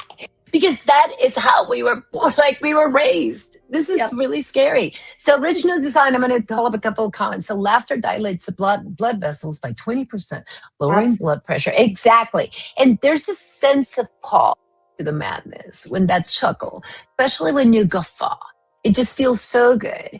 Lulabelle loves Monsters Inc. I did too. I did too. We'll talk about 2319. Have you guys seen the James? Talk about crazy conspiracies. Go check out James Franco 2319 on TikTok. Oh, I'm yeah. getting crazy. Ruthie, she was 12 in 2001. Oh my, am I old? Um, Yeah, me too. Me too. Hello. So that, we would not be sharing how old Akashi was in 2001. No, we won't go there. We just won't. The fear in the children was used to feed them or feed their world. Exactly. It's like one world had to survive. Mhm. But that's because they were lied to. The Yes. monsters were lied to and told that fear was the bomb when it Mhm. was laughter that was the bomb. If they would have known that to begin with, none of that would have happened. So, Ruthie, yes, our parents should say our imagination.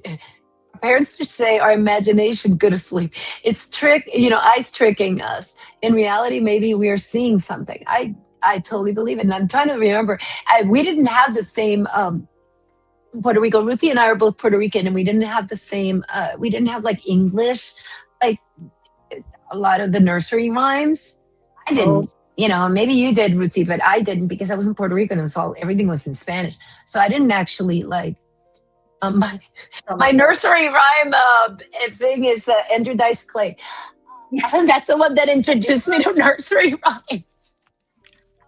Let's see. For the eye is the portal to all you know, reflection of time. You're not mine. Damn, Deep Thoughts by Thanks, Timmy.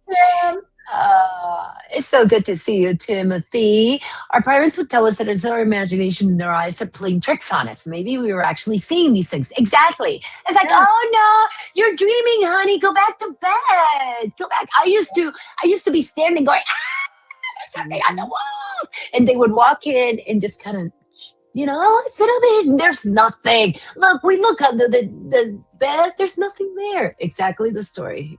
Well, can I say too, Yes, please. that when we are born into this realm, we are completely plugged in to source and the divine realms and the other side of the veil. And through all of the earthly things, the matrix things, children are put to sleep, right? So with fluoride, with you, we know all of those things. So Mhm. when we think of that, children stay awake anywhere from birth to about 7 to 10 years old. And if you are born into a family that actually will push you to your creativity and your imagination and not make you feel badly for seeing things or having conversations, it's like the thing, oh, Johnny, just ignore Johnny, little Johnny, because he's crazy because he has an imaginary friend. And every family that I have counseled with children, I tell them, stop doing that, because they are really seeing it, because we are Mhm. plugged into that as children, and we want to embrace that as a child, and we want, as parents and grandparents, to turn that around and say, well, what does your friend look like? Does your friend have a name? What kind of things does your friend talk about? Things, and make it a positive thing, because the more positive we can do this for children, the better that they won't go to sleep. And I mean, all the children coming in right now are crystal children, and we want to keep these kids awake. We do not want them going to sleep. So it takes a village, right? And we have to be cognizant of the things that we are putting out there. And we want to keep children on the planet connected to their inner child, but also highly connected into the other side of the realms. I'm listening to you, but something just struck me. El Cuco. You're right. Everything was El Cuco. That was the way that used to scare us in Puerto Rico. El Cuco. El Cuco's going to get you. El Cuco. And it's not cuckoo. It's Cuco. Okay, the Dice Man. Yes, the Dice Man. I'm not even going to say the one that's stuck in my head. I already put in the chat. I'll just bring it up. Here we go. This is all that's going in my head right now, and I'm not going to say the rest of that particular little Dice Man cometh. Yeah. Nursery rhyme. So here we go. Yes, encourage creativity. Yes. Yes. Thank you, Barely Brunette. That's awesome. He's got it. We all have creativity within us, and we all have to be operating out of that creative. So find it. If you don't know what it is, look for it and pay attention, because that we are so creative as souls, divine souls, and we need to be plugging into that, and we need to plug our children into that. So that's awesome. Hickory dickory dock. Absolutely. There you go. Oh my God. Yes. That's what. Thanks, Eric. Now that's all that's going in my head. Thank God that was the last story, because I can't keep it together. But I'm trying to think. There was something I was going to say about that last one. It's like, but no, Little Miss Mustard sat on a 10-foot. If you heard Kurt's away, a spider. Then came a spider and sat down beside her and said, "What's in the bowl? Me?" I can't do the cigarette around the head thing that he did, because Yeah, that I'm was not that crazy. flexible anymore. I am Yeah. flexible like that. Yeah. Anyway, so that concludes our stories for the evening. But we got so many more that our outro today is actually a preview of the next. So don't leave, because you want to see the stories that are coming up on the next episode. We already have all those ready to go. She hasn't even seen the video yet. I can't wait to see her, like, what she says about it. I'm so excited. Me too. So let's thank the chat. Anybody have any other last thoughts before we wrap up? Well, could things? Yes, please.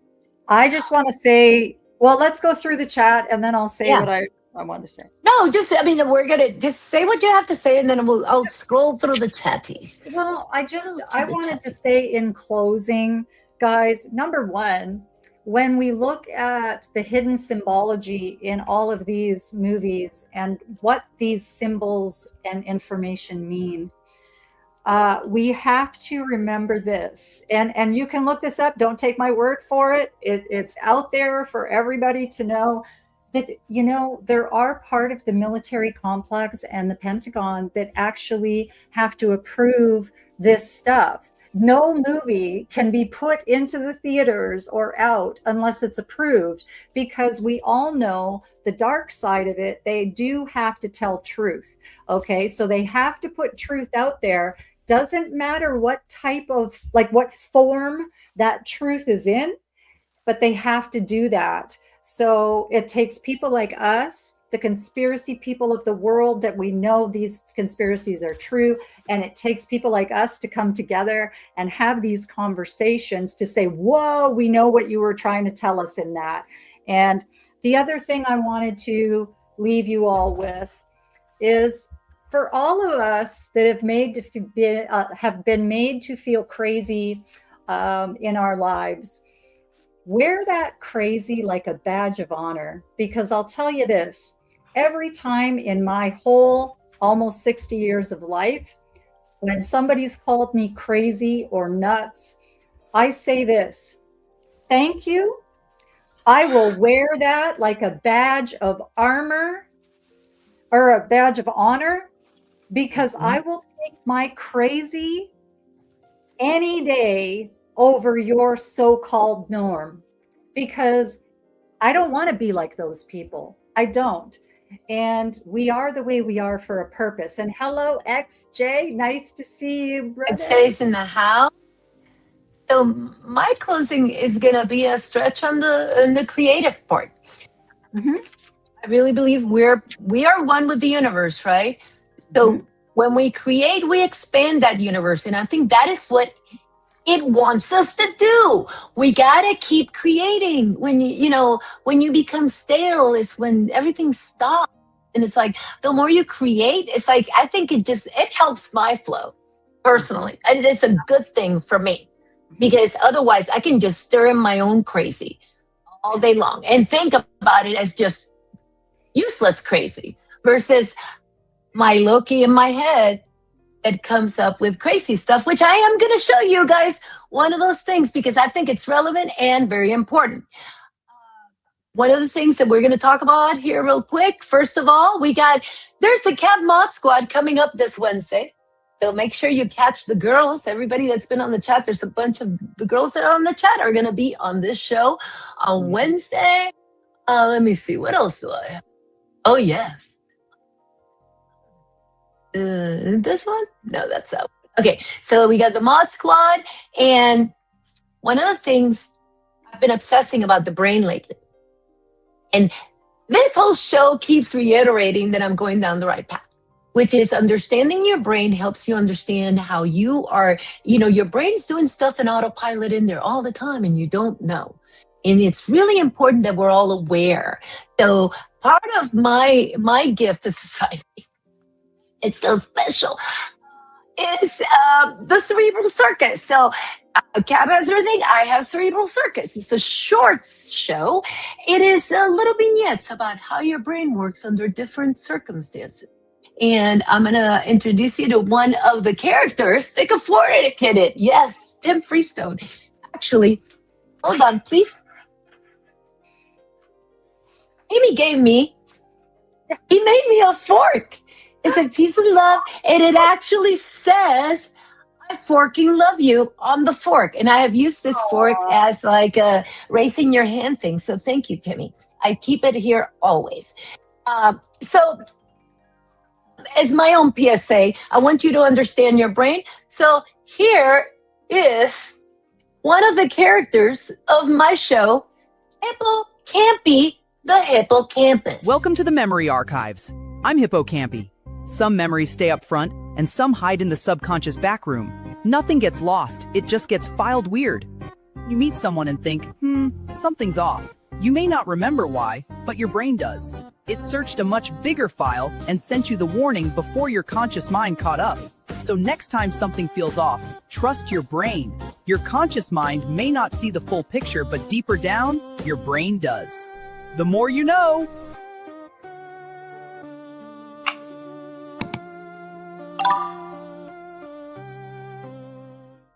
The next episode.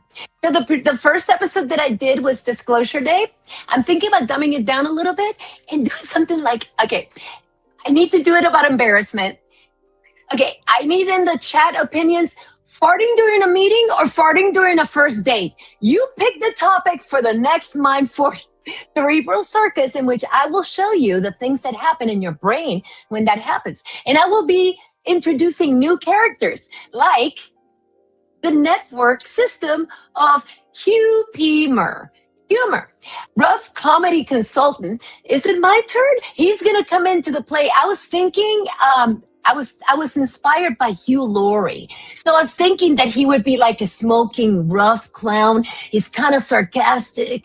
I might be taking, anybody want to do a voiceover for Hugh P. Murr? Let me know, because I will be doing all kinds of cartoons. It's going to be a whole spinoff, and he will be in the show to talk about how to deal with embarrassment, which I think we can all learn from that.